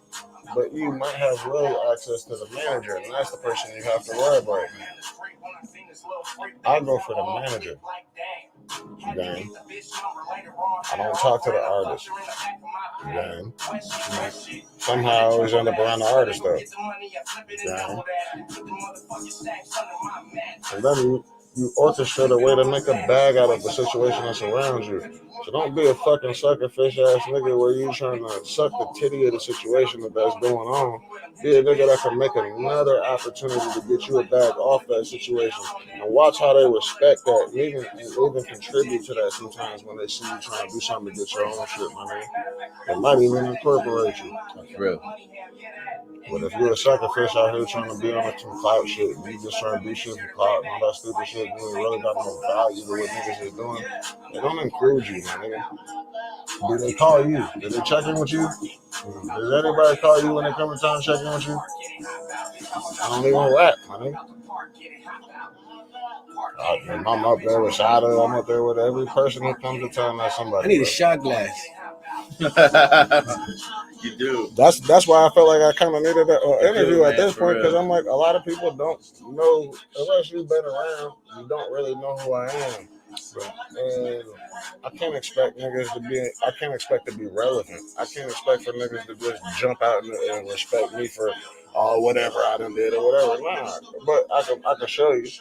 And man, and the thing is, I don't have to do it by telling you. What I'm telling you to do is tap in with the people around you and find out. I'm not telling you I'm the hardest nigga ever. I done did this and that third. You do your own research, man. Check my resume. Yeah, I mean, at the end of the day, like I said, I move a certain way. The reason why we around each other right now is because I move a certain way. I didn't impress you niggas rapping. Right. I impress you niggas by being in the same place as y'all at, without having no relevance to the situation. That takes more to get noticed by you. That takes more to do that way. You know what I'm saying? I wasn't out there singing and dancing trying to be a rapper. But I got your attention, right? That's why I'm here, man. That's why I be around. You got my attention by showing love, and I was like, damn. This is how I move around the country. This is why people tap in and talk to me, and I get opportunities to do shit, because there's a certain way you do shit, and there's a certain way you don't. You show love, you show humility, you gain respect, but you be respectful. Right. That's why I want to take a shot with I already knew I had this nigga in the bag before I got here. Me and you been cool. Yeah, we've been cool. I knew you were the nigga on the fence about me. I knew how to win you over. That's what my aim was to do it in front of the camera, because that's me winning over a new fan. In actuality, right there, just how I did it with you, is me having the same conversation with them or the people who are apprehensive about me as a character. I won you over. I should be winning them over at the same time. Right. That was my aim. When I break it down afterwards, it's like a fucking comedian joke with a punchline. Yeah. Like, now let's get back to being funny after the serious shit. Free the motherfucking link, Bar Talk TV. What's going on, Jacob?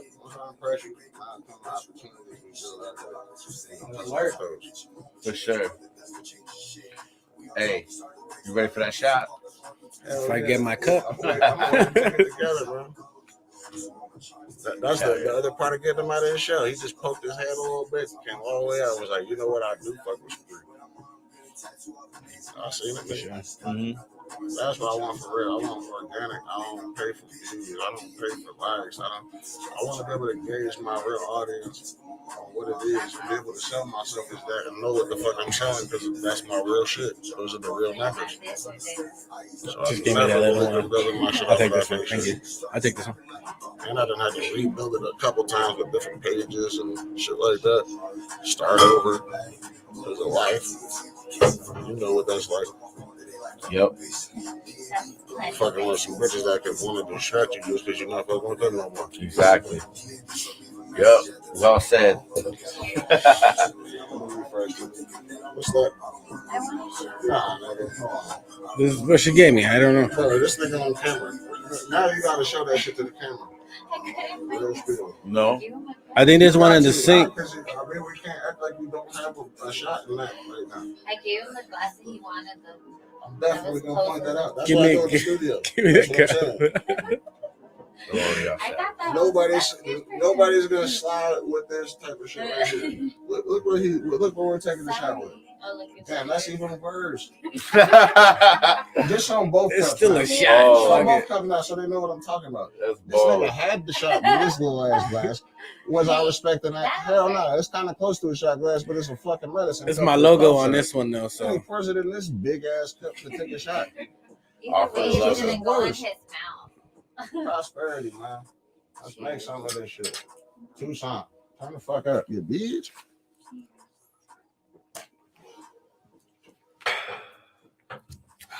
I still think we should roast rappers on the show, though. I think these rappers out here should submit some music to an email we got, and we should have a segment for Bar Talk where we actually listen to these niggas shit and see if they're really hot. Yeah. But they gotta be ready if they submit some shit that for some feedback. If it's trash, no, I'm gonna roast you. And I think he the type of nigga to congratulate you. He would be the perfect fucking person to do that shit. He would be the perfect fucking person to do that shit with. I said I was gonna talk to you about this afterwards, but I just actually put the pilot in right now. Ding. Surprise. What would we call some shit like this though? I don't know. We'll talk about it off camera though. Roast them. Yeah, don't say no names on camera because then people gonna steal that shit real quick. But yeah, anyways, man, it's been good to have you here, brother. You know what's good? I like that right there. He about that business, boy. To me, it just feels like how we always chill and kick it, just with some microphones and a camera. Yeah. You know what I'm saying? We kick it like this all the time. We don't ever have a camera and shit around. Yep. Actually, this nigga's worse in person. There's a lot of shit I can't tell you. A lot of shit. What this nigga does. A lot of shit. That nigga move, on my mama, he move around like a generic mayor of Tucson. So he don't have like a big ass stretch limo, but he still has a limo. Got a driver and all that shit. Nigga, we get the back, that nigga got a full bar. He'll show you drinks and shit.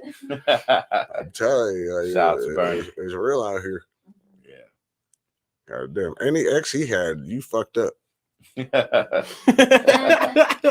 Just saying. Yeah. Oh shit.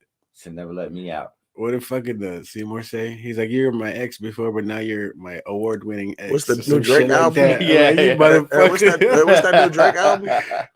Another award-winning ex. Yeah. Her Loss. Huh? Drake hit that shit on the money. Her Loss. Yeah. Well, I mean, I don't approve of it. I ain't really heard the whole album of his shit in 21, but I don't really approve the whole message that was going on there. But I like the Her Loss shit. That was universal. It is. I spoke to a lot of motherfuckers. For sure. How you feeling over there, Jacob? Good? You know the shot? I think I do. I think you need one more, man.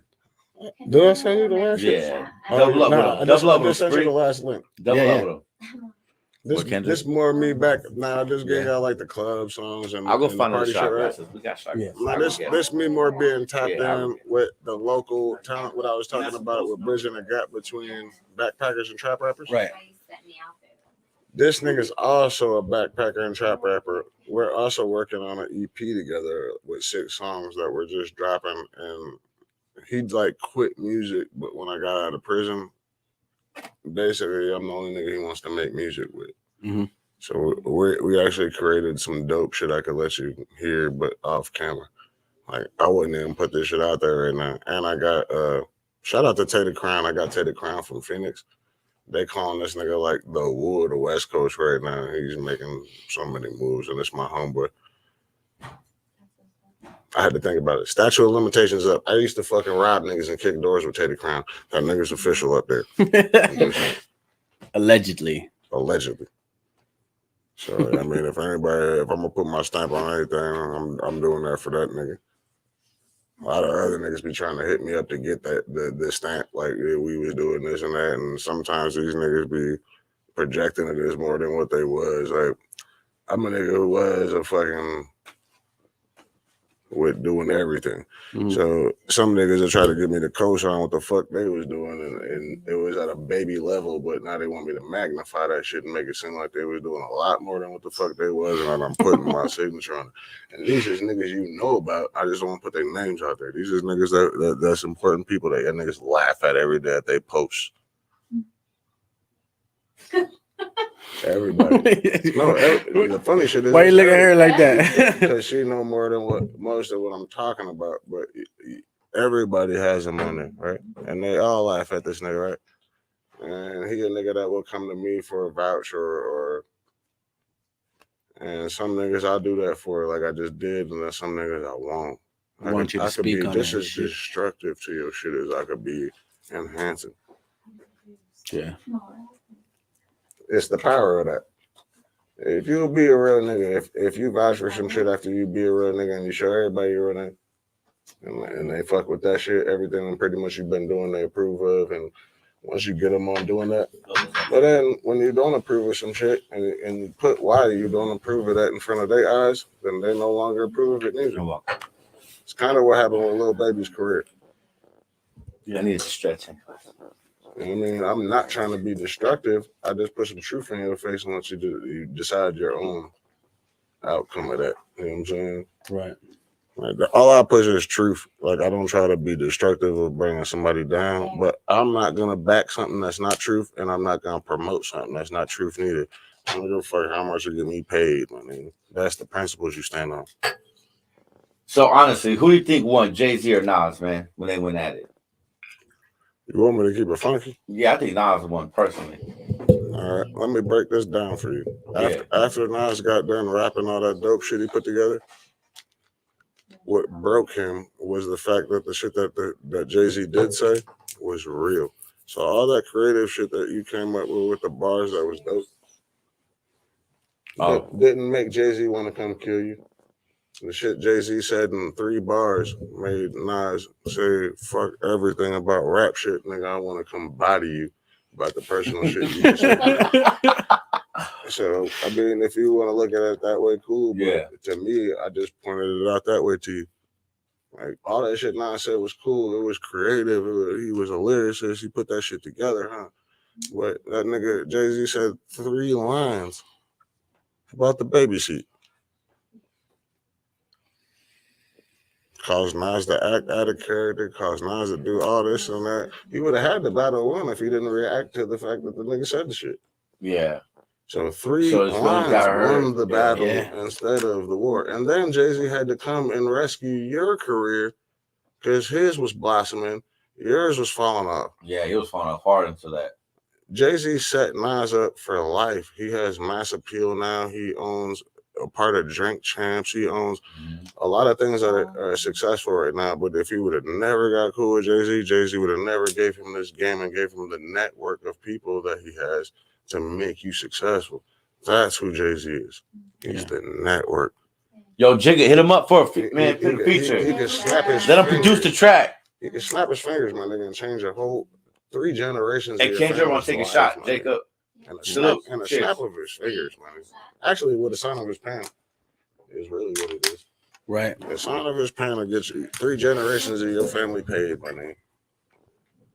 That's the nigga I'm trying to be. You taking a shot with water? And I don't want to buy no big ass mansion because I know a whole bunch of niggas with big ass mansions right now. And coincidentally, like, niggas with boats and shit. Like, and I thought this is the shit that I wanted all my life. And until I meet these niggas who actually have these things, and they're like, nigga, you can just come do all this shit for free over here. You can use my boat. You can do this, that, and the third. And they don't even like their house after a month of moving in this big motherfucker. Like, I know niggas who own the Normandy Chateau out here. Like, bro, if I show you pictures of this shit, like, you'll be like, what? And these motherfucking white people are so corny and they love me. And they be want me to go over there and kick it and do all types of shit. What makes you think they don't like it anymore? It's like lonely at the top they or some shit. Weird cornball shit with their money. Like what we would do with our money. The juice. We're actually more elegant than white people. No bullshit. Like we think of the uppity shit, and we think that white people do that shit. They don't. They're really boring ass people who do weird shit with their money, man. And the cool shit that I would want to do if I lived at that level, I could say because I'm cool with this type of level of people. I know niggas that own McLarens and the biggest mansions out here, man. And I don't want to be seen with these niggas. I don't even want to be around them. And they own some of the coolest shit. And the shit that they choose to do with their money is not what I would do with my money. And that's why we can't be cool. And they be trying to hit me up to go chill and shit. And I'm just like, nah, because you're not thinking I'm my wavelength. I'm going to bring the McLaren out. I'm finna go downtown. We finna turn up. I'm finna be the biggest thing in the city that night with your shit. You not thinking like that, nigga. You want to go make a chemistry set and shit. That's you want to go Breaking Bad real quick. Like, oh, niggas, fuck bro. no. I'm my mom. I be around these rich niggas every day. They be trying to hit me up and be cool, bitches, all that shit, man. And I be turning them motherfuckers down because they really be corny in real life. Niggas be thinking they want to be around rich niggas till you actually around them. You don't want that shit.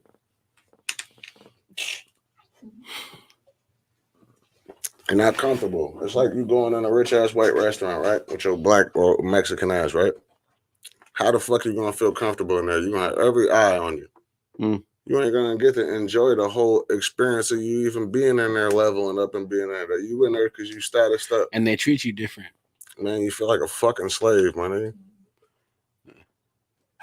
If you I've tried that. I've tried it before.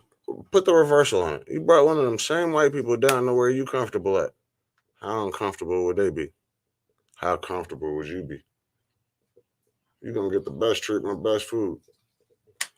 You don't even know what the fuck they serving you up there. Half them niggas is in the kitchen is where you from cooking for you. Right. Yeah, you do know half of them, Jacob. Let's tone this down. Everywhere we go. That's why this interview really gonna does be know how to cook. That's why this interview gonna be interesting. If I got his attention, that's what I need. You easy. I've done that before. I've gone to places where it was like upscale shit, and I was sitting at the bar with Omar, and they were just looking at us like it make you feel awkward as fuck. Like they're looking at us like, "What the fuck are you doing?" But you can afford the food and shit. You can afford I'm like, I'm here, motherfucker. You're not out of place. I'm drinking the same shit you guys are. Feel out of place. You don't feel fucking comfortable, man. And you paying all this money to feel uncomfortable. You going out your way to travel all the way up this hill to go feel uncomfortable, to be around these motherfuckers to feel uncomfortable. Right. Spree, let's get back to music. I got a question. What current rapper would you want to go in a versus against? A versus, you against who? I actually don't have no beef or no problem. Yeah, it's not about no beef. It's about competition. No, that's the thing. I don't. Sometimes you would do it against someone you admire, just to be like, "Yo, I did that." When I say this, everybody who makes music out there, take this as a shot. I don't see none of you niggas as competition to even want to shoot at you. If you got a shot, come take it, my nigga. If you want some notoriety, I'll roast you. We can put some bread up. We can do whatever nigga want to do. But at the end of the day, I'm not gonna take a shot at nobody because none of you niggas got my attention. Y'all ain't competition. That's a shot to everybody. There you go. So you be versus yourself? No, I would versus whoever wants to take a shot at it. Thing is, I'm not gonna shot nobody out because none of you niggas got my attention. Which one would you like to see? Which one would you like to see? Dead or alive? It could be a dead artist versus an artist who's alive, or two dead artists. Who would you like to see go in a versus? I don't even know who I would want to see in a versus. Honestly. I feel like the internet exposed a lot of people I used to look up to. So like a lot of people artists I used to have respect for because I didn't know what the fuck they was doing behind closed doors. Yeah, then you find out that everybody's exposed. Everybody's exposed. And then I start meeting, and then you start meeting these niggas too. That made it even worse. True. Yeah. My shit even worse. It'd be like, damn, I fucking looked up to you like. This is who you are. Mystical's one of them. Mystical came out here. Oh, and I don't even want to say about that because we don't. Yeah, that motherfucker fell off. What happened? What happened? I respect him lyrically, but he went back for the same thing again. He went back for the same thing. Jumped off a plane. When this nigga came out here, right? I was his protection, his weed man, the nigga they tapped in with. Like I said, when niggas come here, you kind of gotta. Shit might go. It might be up in the air or if you leave it here. Now. Who do you think's the most overrated rapper of any era? The most overrated rapper, like one you just stands out as just like, man, that fool got way too much hype. Blueface. Who? Blueface. Blueface. You think Blueface the most overrated rapper of all time, or just this era? Yeah, nigga, I got a bag for nothing. What do you get a bag for? Do you know what he got a bag for? I don't even remember the song. I was in prison when I heard about Cardi B. Yeah, stupid Tatiana, stupid ass fucking. He got a bag off a dumbass song, my nigga. Actually, my niggas in New York. The audacity, the fucking audacity. I actually looked this up, but my nigga Mano and shit in New York, he pressed that nigga out of show. Yeah, remember when that nigga was wearing that little blue fox shit, the little furred blue shit? Him and Krishan was wearing the little blue fur shit that came down like a little runway and shit. My nigga Mano pressed them niggas low key that night, my nigga. And he talked dirty to Blueface on stage right next to him. Who are you? On my mama, my nigga. And the nigga Blueface didn't budge. You getting that dirty talk, huh? Hey, man, I know a real nigga in New York. You know what I mean? But when he did it to him, it was like, Blueface be acting all that active shit, okay, but he didn't budge, make a move, nothing. This is this out there. I seen it. You know what I'm saying? But there's some real entities in there ain't. And sometimes them shits get exposed. Some niggas Which one was don't be about that character in your yeah. music. And then I don't agree. match up to that in I real agree. life. If you didn't live I it, agree. don't speak on it. I try not to do that super drill kill nigga shit in my music, my nigga. If you really listen Spit to it like you live it, man. I really try to keep that shit out of it because I don't want to live up to it when I pop up to shows. So Spree. I don't want to be with every show with 30 niggas with guns and I had to protect myself because I talked all this reckless shit on a song. You mentioned that because they could be there for a reason. You meet these rappers. That's where you fail at when they pop up and then they show you wrong and then you end up failing, going to jail, or getting killed. You say you meet these rappers and you meet them in real life and like they fall off in your eyes because you realize they really ain't all that. That or they don't got their business right. They don't own them or their masters. Yeah, they're just out there making money for everybody else. Nah, barely hanging on. I was talking about the legends. Like the legends I meet, they didn't have deals or shit set up. Yeah, like who? I can't do that to them. That'd be disrespectful. That's what's up. Like they tell me their financial status and confidence. So if I was exposed that, then I'd be a faulty nigga for that. So I can't do that. But I'm gonna say that I learned from what the fuck they told me, and they didn't end up making nothing out of their situation. And instead of me just going into it being a fucking entertainer and singing and dancing for niggas, nigga, I'm gonna make sure the niggas pay for that. For sure. Or I ain't singing and dancing. I go right back to making a bag the legitimate way. But my singing and dance is good though. You booked for anything right now? I got a tour drive coming up, and my nigga's trying to drag me back to LA. I got a situation that's popping off out there. But last time I went to LA, I went with an artist from Miami that I brought to stamp him. And we were doing a party with some Compton niggas, and niggas didn't like him because he had some colorful dreads.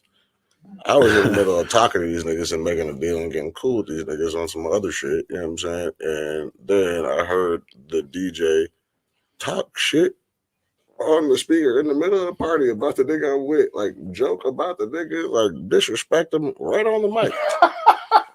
About the nigga I'm with, and I'm at the DJ booth talking to his niggas, making a deal, getting cool with these niggas. You're like, what the fuck is going on? That's hilarious. It turned into me knocking a nigga's grill out. It's because of color dreads, right? Yeah. And that's the thing. What happened was he pulled up on me. He was like, he heard what this nigga just said about me. I said, yeah, but what are you going to do about it? And that nigga ran up on the DJ and punched him right in his mouth, my nigga. But that nigga had other niggas with him and shit, and they started popping up. So I knocked two niggas out immediately. The first nigga I hit him, his grill popped out. I took that with me. The other nigga I hit, I knocked out, and his diamond chain came with my nigga. This is actually public record. If you go to my Instagram, I posted this shit when I was out there. You know what I'm saying? And I did that. But I didn't want to do that. I actually had a deal going on with these niggas. This nigga fucked it up for me with his colorful ass dreads. But anyway, he came with me, so he left with me, and he's protected, and everything went as it should went. You know what I mean? I actually ended up saving the deal with the Compton niggas too later on because they was like, yo, you did that dope. Because I knocked the niggas out, and then I slid out. As soon as the crowd realized what was going on, they all spun and looked. As they spun and looked, I was dipping in traffic with these other niggas that just happened. So nobody seen us. They just seen these niggas knock the fuck out. We was already in traffic, so they couldn't get back. Now that we away from that, I'll tell the story. What you gonna do now? Still got the niggas gold teeth too, and the chain. If you want it back, how I So back, you just said you had a toy drive going on. Let's talk about that. Be breezy. Oh, okay. Toy drive coming up. That's I'm a part of that. We're all about that shit too. That's dope. I think we got like a meeting on Sunday or some shit. Yeah, she was telling me she's gonna fill me in. She's trying to connect some more dots. I guess I'm her favorite artist. So whatever way I'm in, she wants to. Whatever way I need to be included. I told her don't trip. I don't got no diva demands and shit. Oh yeah, yeah. You know what I'm saying? I'll be a part of her shit.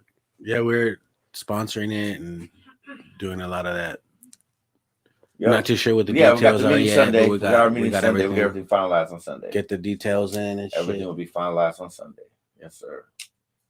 I ain't gonna lie. Thanks for sharing that story, though, man. I ain't gonna lie. Shit's I'm funny gonna as take a shot real quick because I see like the energy got there, and I'm gonna just say that you're a way better host. I'd rather see you here on Bar Talk. I'm just gonna say that out loud because that's what my heart's telling me to say right now. I mean, it was kind of boring before you got here, buddy. Yeah, well, appreciate it. Thank you, man. I appreciate it. I can only say the real shit, my man. I appreciate it, man. Thank you. I'm gonna big up everybody who needs to be bigged up. Hey, well, let's take a shot on that note. Fuck it. You got your water, man. I You ain't just taking a don't shot with get no no fucking bigger. water. Fucking... Look, you was already big. Don't get no bigger, baby. Much love, man. We gotta make a song. We are. We need some club crazy. Shit. That shit go crazy. Now that you're single, we need some turn up female shit. Oh, you already bitches know. Get, like you already girls know. going wild. You already know. Damn, can we steal that for a video treatment? You already know. Girls going wild.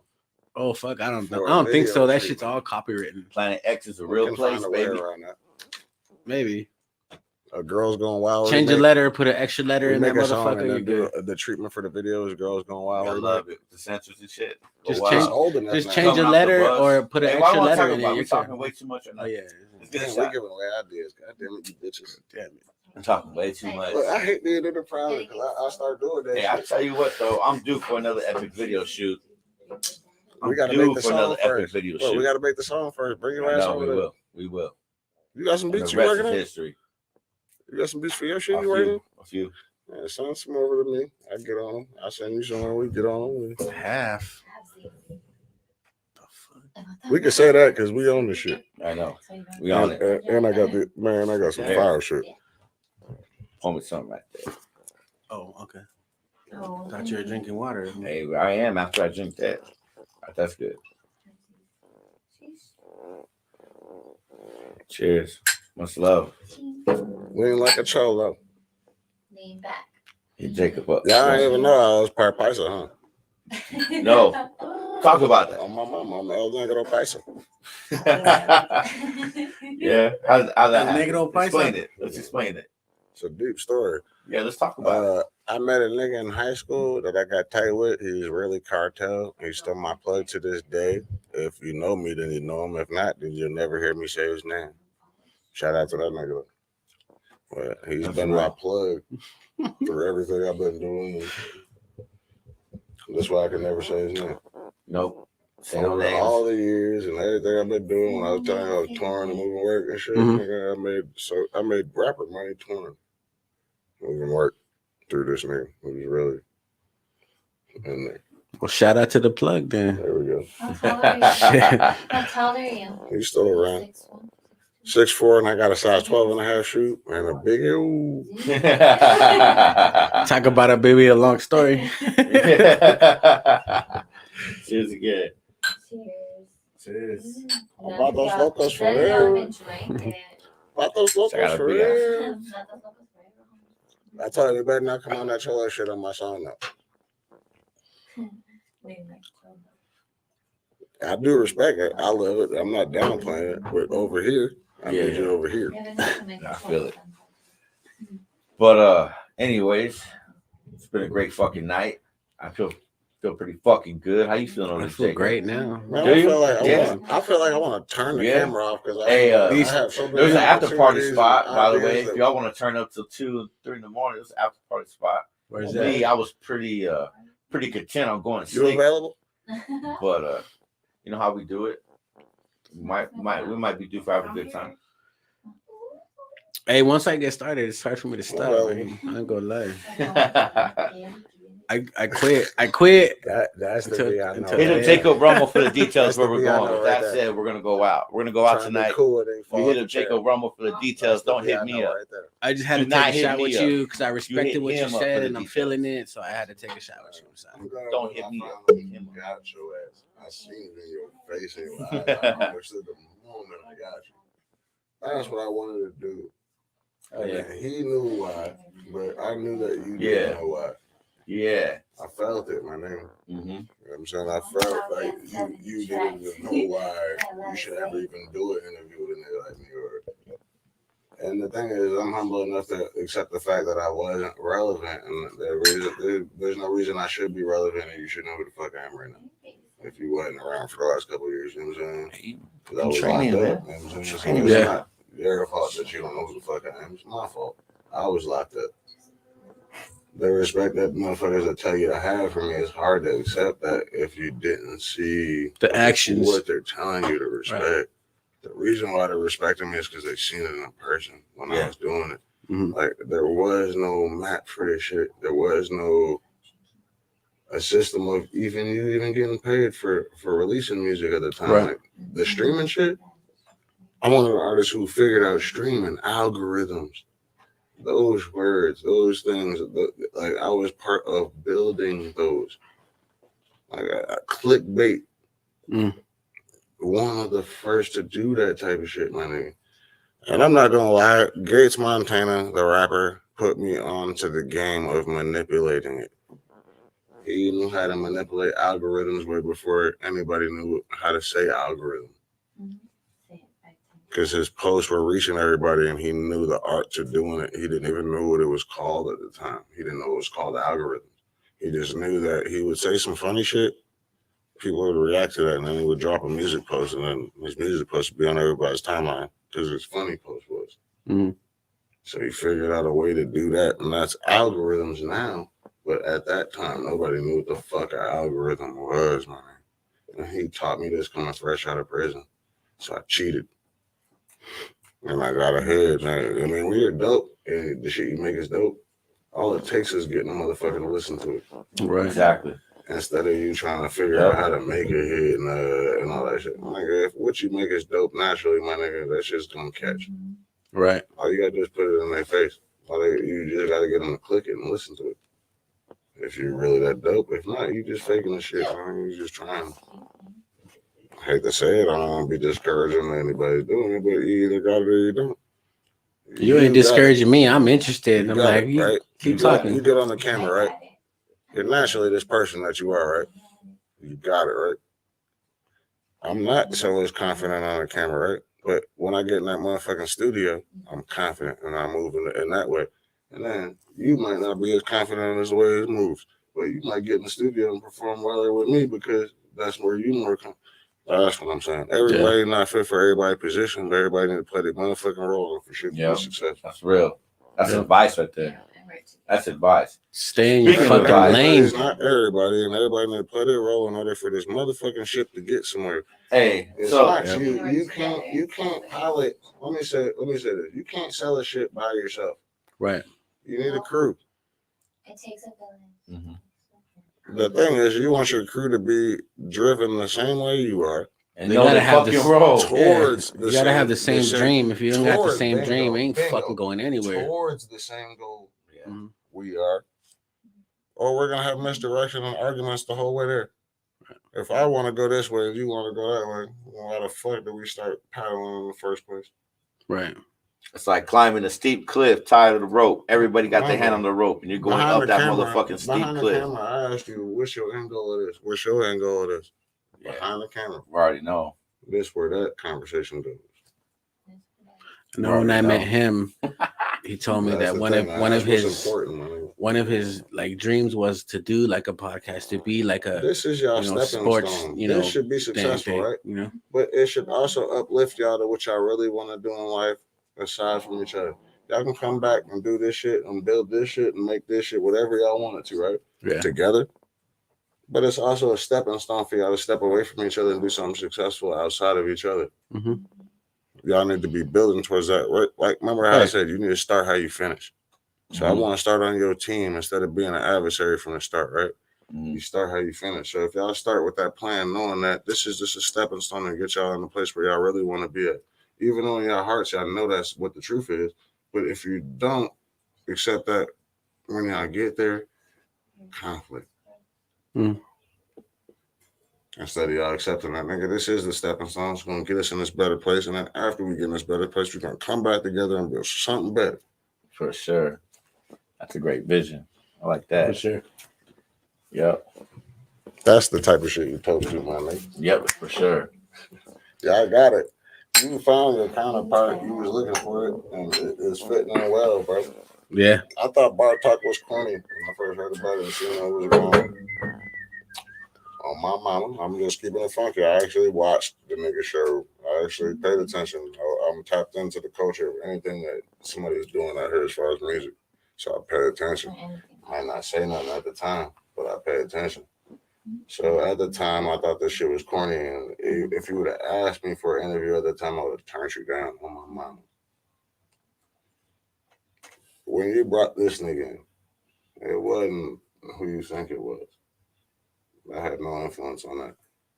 When he brought this nigga in, started stirring up my attention. Start watching shit a little bit more. Okay, this nigga's entertaining. Now he's starting to be the missing puzzle pieces to what you were trying to build in the first place. So now it's fitting together right. And that's why I'm here today. It's a little bit of part of both of y'all, but it took both of y'all to do that. Damn, I feel the love, my guy. Appreciate you saying that shit. I feel the motherfucking love. For real. I want to be supportive. Because I feel that shit too. I want to be supportive, but I want to support the right quality shit. So I don't want to step up here just because y'all niggas had a podcast, right? If I didn't like it in the first place, once I start liking it, now I'll step my motherfucking ass up here and support this shit, man. Oh, yeah. And the thing is, I know you didn't know who the fuck I was. And that's why I felt like I need to let these people who don't know who the fuck I was know who I am too. Exactly. Right. Once I got you, I know I got them niggas. My nigga, he was the hardest nut to crack, bro. I stopped talking to him, huh? For sure. I let it be. I know what's up. We talk plenty. It's not just that, though. I don't know. Like, yeah. I'm pretty sure you're not the only one that knows that shit. A lot of niggas nuts by talking to him because he's apprehensive. They're apprehensive. If I crack his nut and get him to like me and really genuinely fuck with me, they're just seeing that, my nigga. I answered every question that they would have about me as my character. Yeah. When we started this interview, I told you I wanted the beginning of the story and the understanding, my nigga. I ain't the bad guy. I ain't the goon all the motherfucking time, my nigga. This shit I do is about principles, standing on. I'm about business. I'm about getting a little bag, nigga. First and foremost, I don't even be trying to beef with niggas. The one thing I got beef with, that's it. If I may, real quick, you're probably not the only one that noticed that shit. But when he came in, he told me, he's like, I'm gonna make you start having fun with this shit again. I'm gonna make you start loving this shit again, and he did. And he brought it like a lot to my attention. Outside of your shit, you so motherfucking professional, my name. And I can't knock you for that because your work ethic is super substantial, right? But the thing is when you got to be on camera and on this mic, my name, I need you to step out your shell. I need you to be more vocal. I need you to be more of a personality. He got it. He trying to show you that shit. He does, and he has. He's taught me a lot ever since he came on the show and started that shit. I love these motherfuckers. This ain't my show. It's Free's show. I love this guy. There's a balance to that shit, my nigga. Now we really got to celebrate tonight. Now I'm about to put him in the hot seat. There's a balance to this. You can't make this man be something that he is not naturally. No, I'm just trying to bring up who he is to the fullest. Do I not understand that? Did I not understand the mission? It's not changing the frequency. It's just turning up the volume. Pretty much, yeah. It's the first time I just turned the gun on a rabbit. I've been agreeing with you thus far, but what I'm saying is he's naturally this way. He's productive this way, right? Let him be who the fuck he is. Don't try to drag him into something. I'm not gonna tell him to dye his hair or nothing crazy like that. Let's talk off camera. Dye your goatee, dog. Yeah, we did. Hey, well, let's talk more off camera. Because that's you being out of your comfort zone. Yeah. That's what I just came to. That's true. You're trying to bend him to do that. But, man, they talking business like. I don't do nothing. Listen, I don't do nothing that I'm uncomfortable with, but I like putting myself in uncomfortable situations. Let's ask a question. Because I like figuring my way out of it. I like figuring my way. You gotta be comfortable being uncomfortable. That means like you're the first person to do that situation. Like, I mean, there ain't a textbook way to get yourself out of that situation when you're in an uncomfortable position. Like, that shit is uncharted territory for you. Right. You have to figure your way out of it, even though you're uncomfortable being there. That's the kind of that's growth. Because I got thrown in situations that I got to figure my way out of. Yeah. Like, it's not my choice. I didn't choose to be here or do this nigga, and then I got a rat trap maze, the mouse whatever. Maneuver your way out that shit, my yeah. nigga. So you hit that right on the money. Like, you didn't choose like the situations that you get brought up in. You're placed there. Knock some motherfucking walls down. But That's you damn have to shit. go through the motherfucking maze to get up out of that bitch, boy. Run through a motherfucking mountain. Some people's mazes are more extensive than others. Yeah. For me to be here talking to you, just got to be the right kind of mouse. I can't put the extension on my maze. She a part of it. She been around for a nice chunk of it, and that was a lot. Like, I mean, but in my whole maze, to make it here and still be alive, money.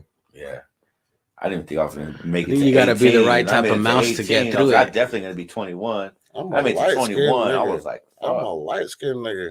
That's crazy. Blood from New York who been to the pen out here for 13 and a half years. And been in the streets out here for just as long and ain't been killed and is respected by any nigga you talk to and ask about me. If you ask, there's not another nigga alive to ask how you do that. Oh, my mama, my nigga. When she came here, she ain't even on my side, but I promise you, my nigga, she can tell you that I'm one of the realest niggas she's ever met. And she's not even on my side. We all look at it like that's deep. It is. No, it is. That's deep. Yeah. My impression on you, am I not one of the realest niggas you ever met? Even though I might not what we had and am I lying about anything I'm saying? You gotta say it a little louder, they can't hear you in the back. No. And technically, we had bad blood before she pulled up. Technically. Well, I'm glad that's gone. That's what we do here at Bar Talk. That's not the first. This isn't the first episode. Hey, this isn't the first episode where things like that happen. Caliber of movement, my nigga. You have to move as a real nigga, like wholeheartedly to get that. You can't get it no other way. You can't fake that. That's not something you can fake.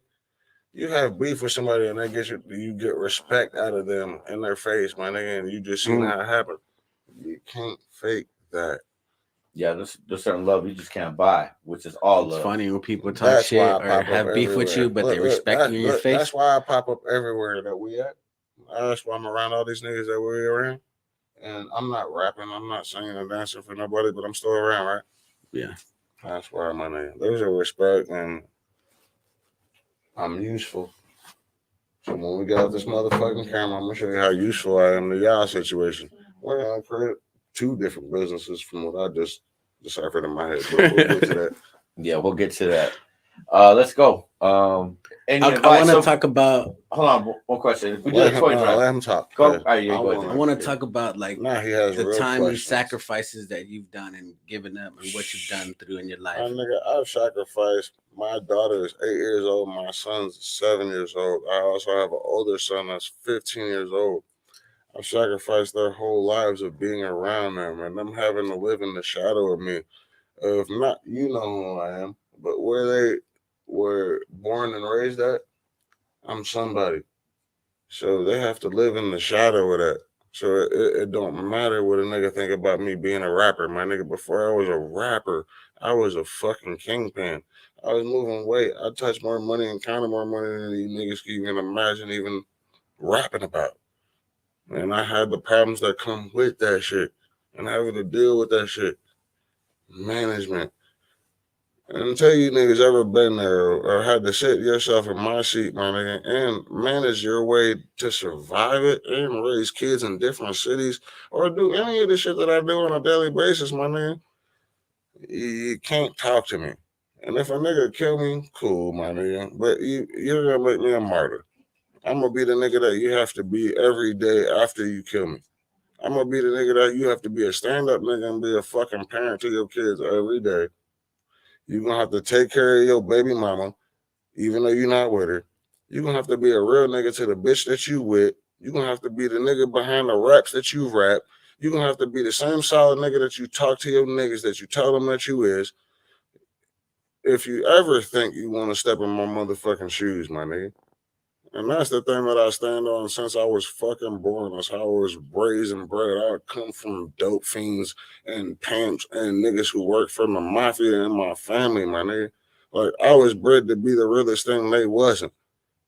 And I'd be damned if a nigga could outshine me at anything that I do, period. And I'm not even trying.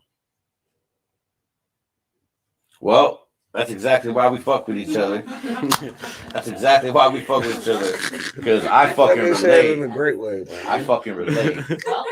I relate. I just happen to be born this way, my nigga. Y'all niggas is trying to be this. Look, y'all niggas trying to be this. I just happen to be born this way. Hey, this is great. I don't gotta act like that, nigga. I really was molded. We do the toy drive right in December next month. And I'm there for that type shit. After talking all that bullshit I was just talking, I'm not too uppity to go to a toy drive and we'll go be there do the with shit you, that Mike. really We'll be doing supports this the shit fucking together. community. That's you being a real nigga.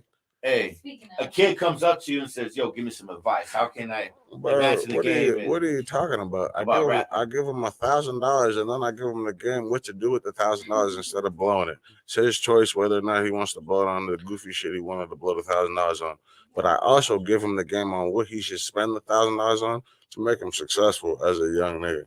Actually, since you're asking me the question, like, I don't give my money away frivolously. If you think I'm gonna go out there for some clout and give my way to some homeless niggas for a homeless drive, which really you're just trying to draw attention to you, and you ain't really trying to help nobody, my nigga. First of all, you can't help nobody by giving them some fucking money. You give these niggas an opportunity to make money themselves. That's how you help people. I mean, if you want to be honest, that's the thing. So a nigga can't come for me with that. Because I've been out here not taking claim for none of the shit I had motherfucking an involvement with, giving hundreds of thousands of dollars away of drug money. Hundreds of thousands of dollars. I've been did that, nigga. The thing is, the most beneficial thing you can buy for a homeless person. Do you know what it is? Socks. Yeah, you know what? I gave a guy socks on Sunshine, and I see him all the time. I know when we fed all that shit where niggas go out there and they try to post these videos and act like they helping the homeless and shit, and that's for their own personal gain, my nigga. If you go out there and you really talk to these niggas and you really give a fuck about their problems, my nigga, then you know what the fuck they need while they out there. You don't just go out there and try to act and post a fucking video to act like you getting caught up. If y'all called me here, if you want me to keep it funky, that's exactly what I'm gonna do. I do that shit. You ever see me in a video doing it? Nope. Duh. That's not why you do it, my nigga, to get notoriety and be in a video for doing this shit, nigga. And then also, what I just tell you, what the fuck do them niggas need? Not the shit that these niggas are dropping. Hey, you know what I donated last year? Socks. Hey, you know what I donated last year? Shoes. Spree? I donated socks, and I didn't do it on camera. So a nigga can't tell me nothing about none of that, my nigga. Yeah. We fed the homeless a while back, and they would always ask us, "Do you guys have any socks? Do you have any shoes?" You have to know how to help people sometimes. The way you think you might be trying to help them might not always be the best way that they need to be helped. Right. That's some shit. But you gonna do some socks. That's some shit that you need to humble yourself and understand. If you listen to them and they tell you what they need, instead of you thinking what they need, you bring food and water and shit and all that shit down there that you think they need. That's not you tapping in what these niggas needs, or you tapping in what the fuck that these niggas is for your own fucking clout. It's for your own clout and for that fucking video you're gonna share to get some fucking views. Mind you, like I said, I know what these niggas really want. Been out here doing this shit. You ain't never seen me in a motherfucking video. Right. I've been making stupid amounts of drug money and giving back to communities, my nigga. I just gave away 350 fucking backpacks, did a cookout with fats on the north side and a Crip hood. I'm super blood, anybody who knows me. And I went to a Crip hood with one of the biggest Crip niggas over there. And I lived there at one point in time. So the niggas he brought out, I actually had to tell him that I was there doing the shit that I was doing. Made him respect me even more. But I was over there giving away backpacks and food and haircuts and shit in a Crip hood, my nigga.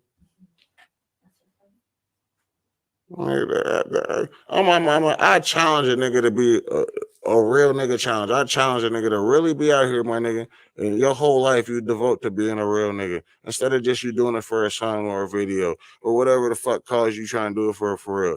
Anybody who knows me, my nigga, I've been the realest nigga they've known since day one. I come from the gutter most, my nigga. I made it to a little bit of something. I'm humble still, my nigga, but I challenge you to be at my level of treating a woman right, of getting you a real bag, really legitimate, and not trying to scapegoat your way or be sneaky or think you finessing your way up out of some shit. I challenge you niggas to be a real motherfucking man. I challenge you niggas to be a real rapper. I challenge you to go in that motherfucking studio and write some real bars that's gonna make me write some shit or be intrigued. Not this cornball shit y'all niggas out here doing right now. I challenge you. What is this? Challenge accepted. It says, don't These left your left better hand see accept that what your right motherfucking hand challenge, does. man. A lot of people You know what need I'm to. talking That's damn true. Yo, Spree. Bingo. What I just did right now? Yeah. What's my left hand thing about it? I don't even know. But right now, I know what I'm doing. What I got set up after they answer that question. Now, I tell you after we got this camera, we're gonna talk about some shit, and that's one of them. Like I said, controversy. Remember? Mm-hmm. It has to be that part. What's your favorite food? I had to stir the motherfucking pot. What's your favorite color and your favorite number and why? For sure. We got to get to that. Look, I finally smiled. Get my cheese. Cheese. I talked all my shit. Now y'all niggas could be bothered, my nigga. Bottle. Now y'all niggas could be bothered. Have something to be bothered about. Yeah. Because they know what I'm saying is some real shit, and it's going to make them think about it, my nigga, and reevaluate their ways right now. All the cornball shit goes out the window. Or you ain't going to make it these next 2 months because the shit I'm finna drop in these next 2 months. If you're not a real artist, you're going to have to get out the way, buddy. Get out the way, bitch.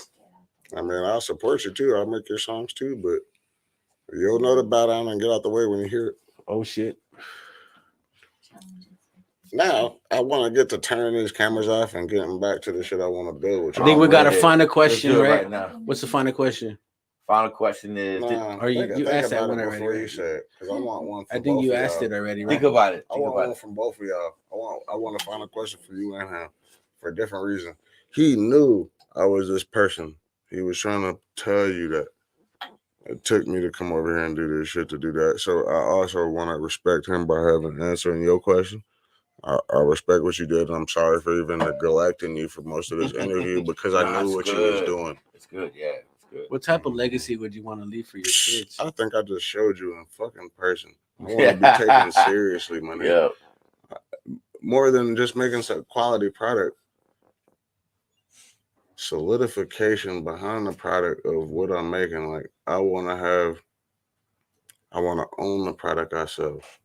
I want it to be quality and looked at as like De Beers diamonds, bro. I want my art to be put on a fucking museum wall after I'm gone. Mm-hmm.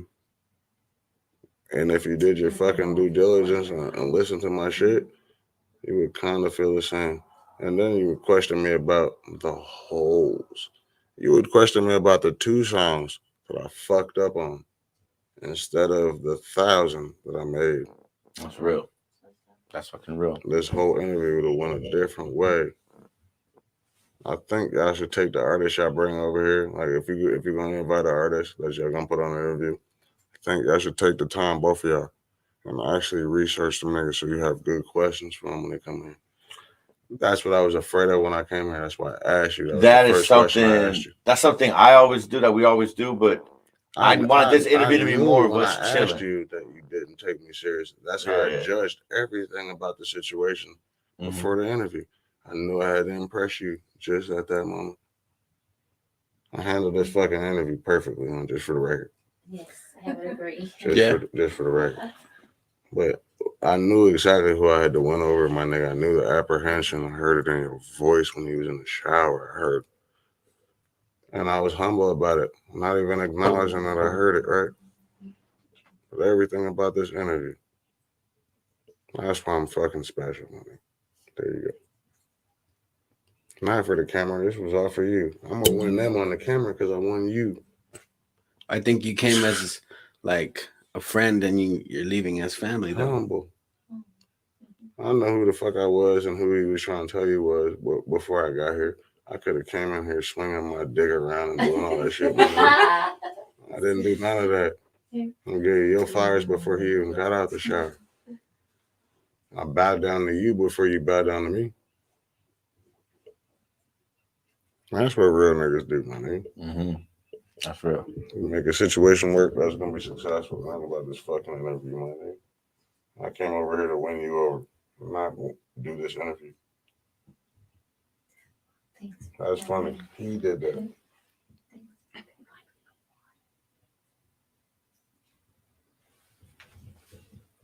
The realest bar talk episode ever. Let's go. Much love. Explicit. SPREEDALINK. Jacob motherfucker Roma. We out. We got some business to take care of. Y'all be safe.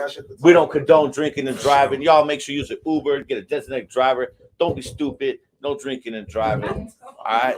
Don't be some dumbasses. Don't be stupid. Much love. And we out. Good night.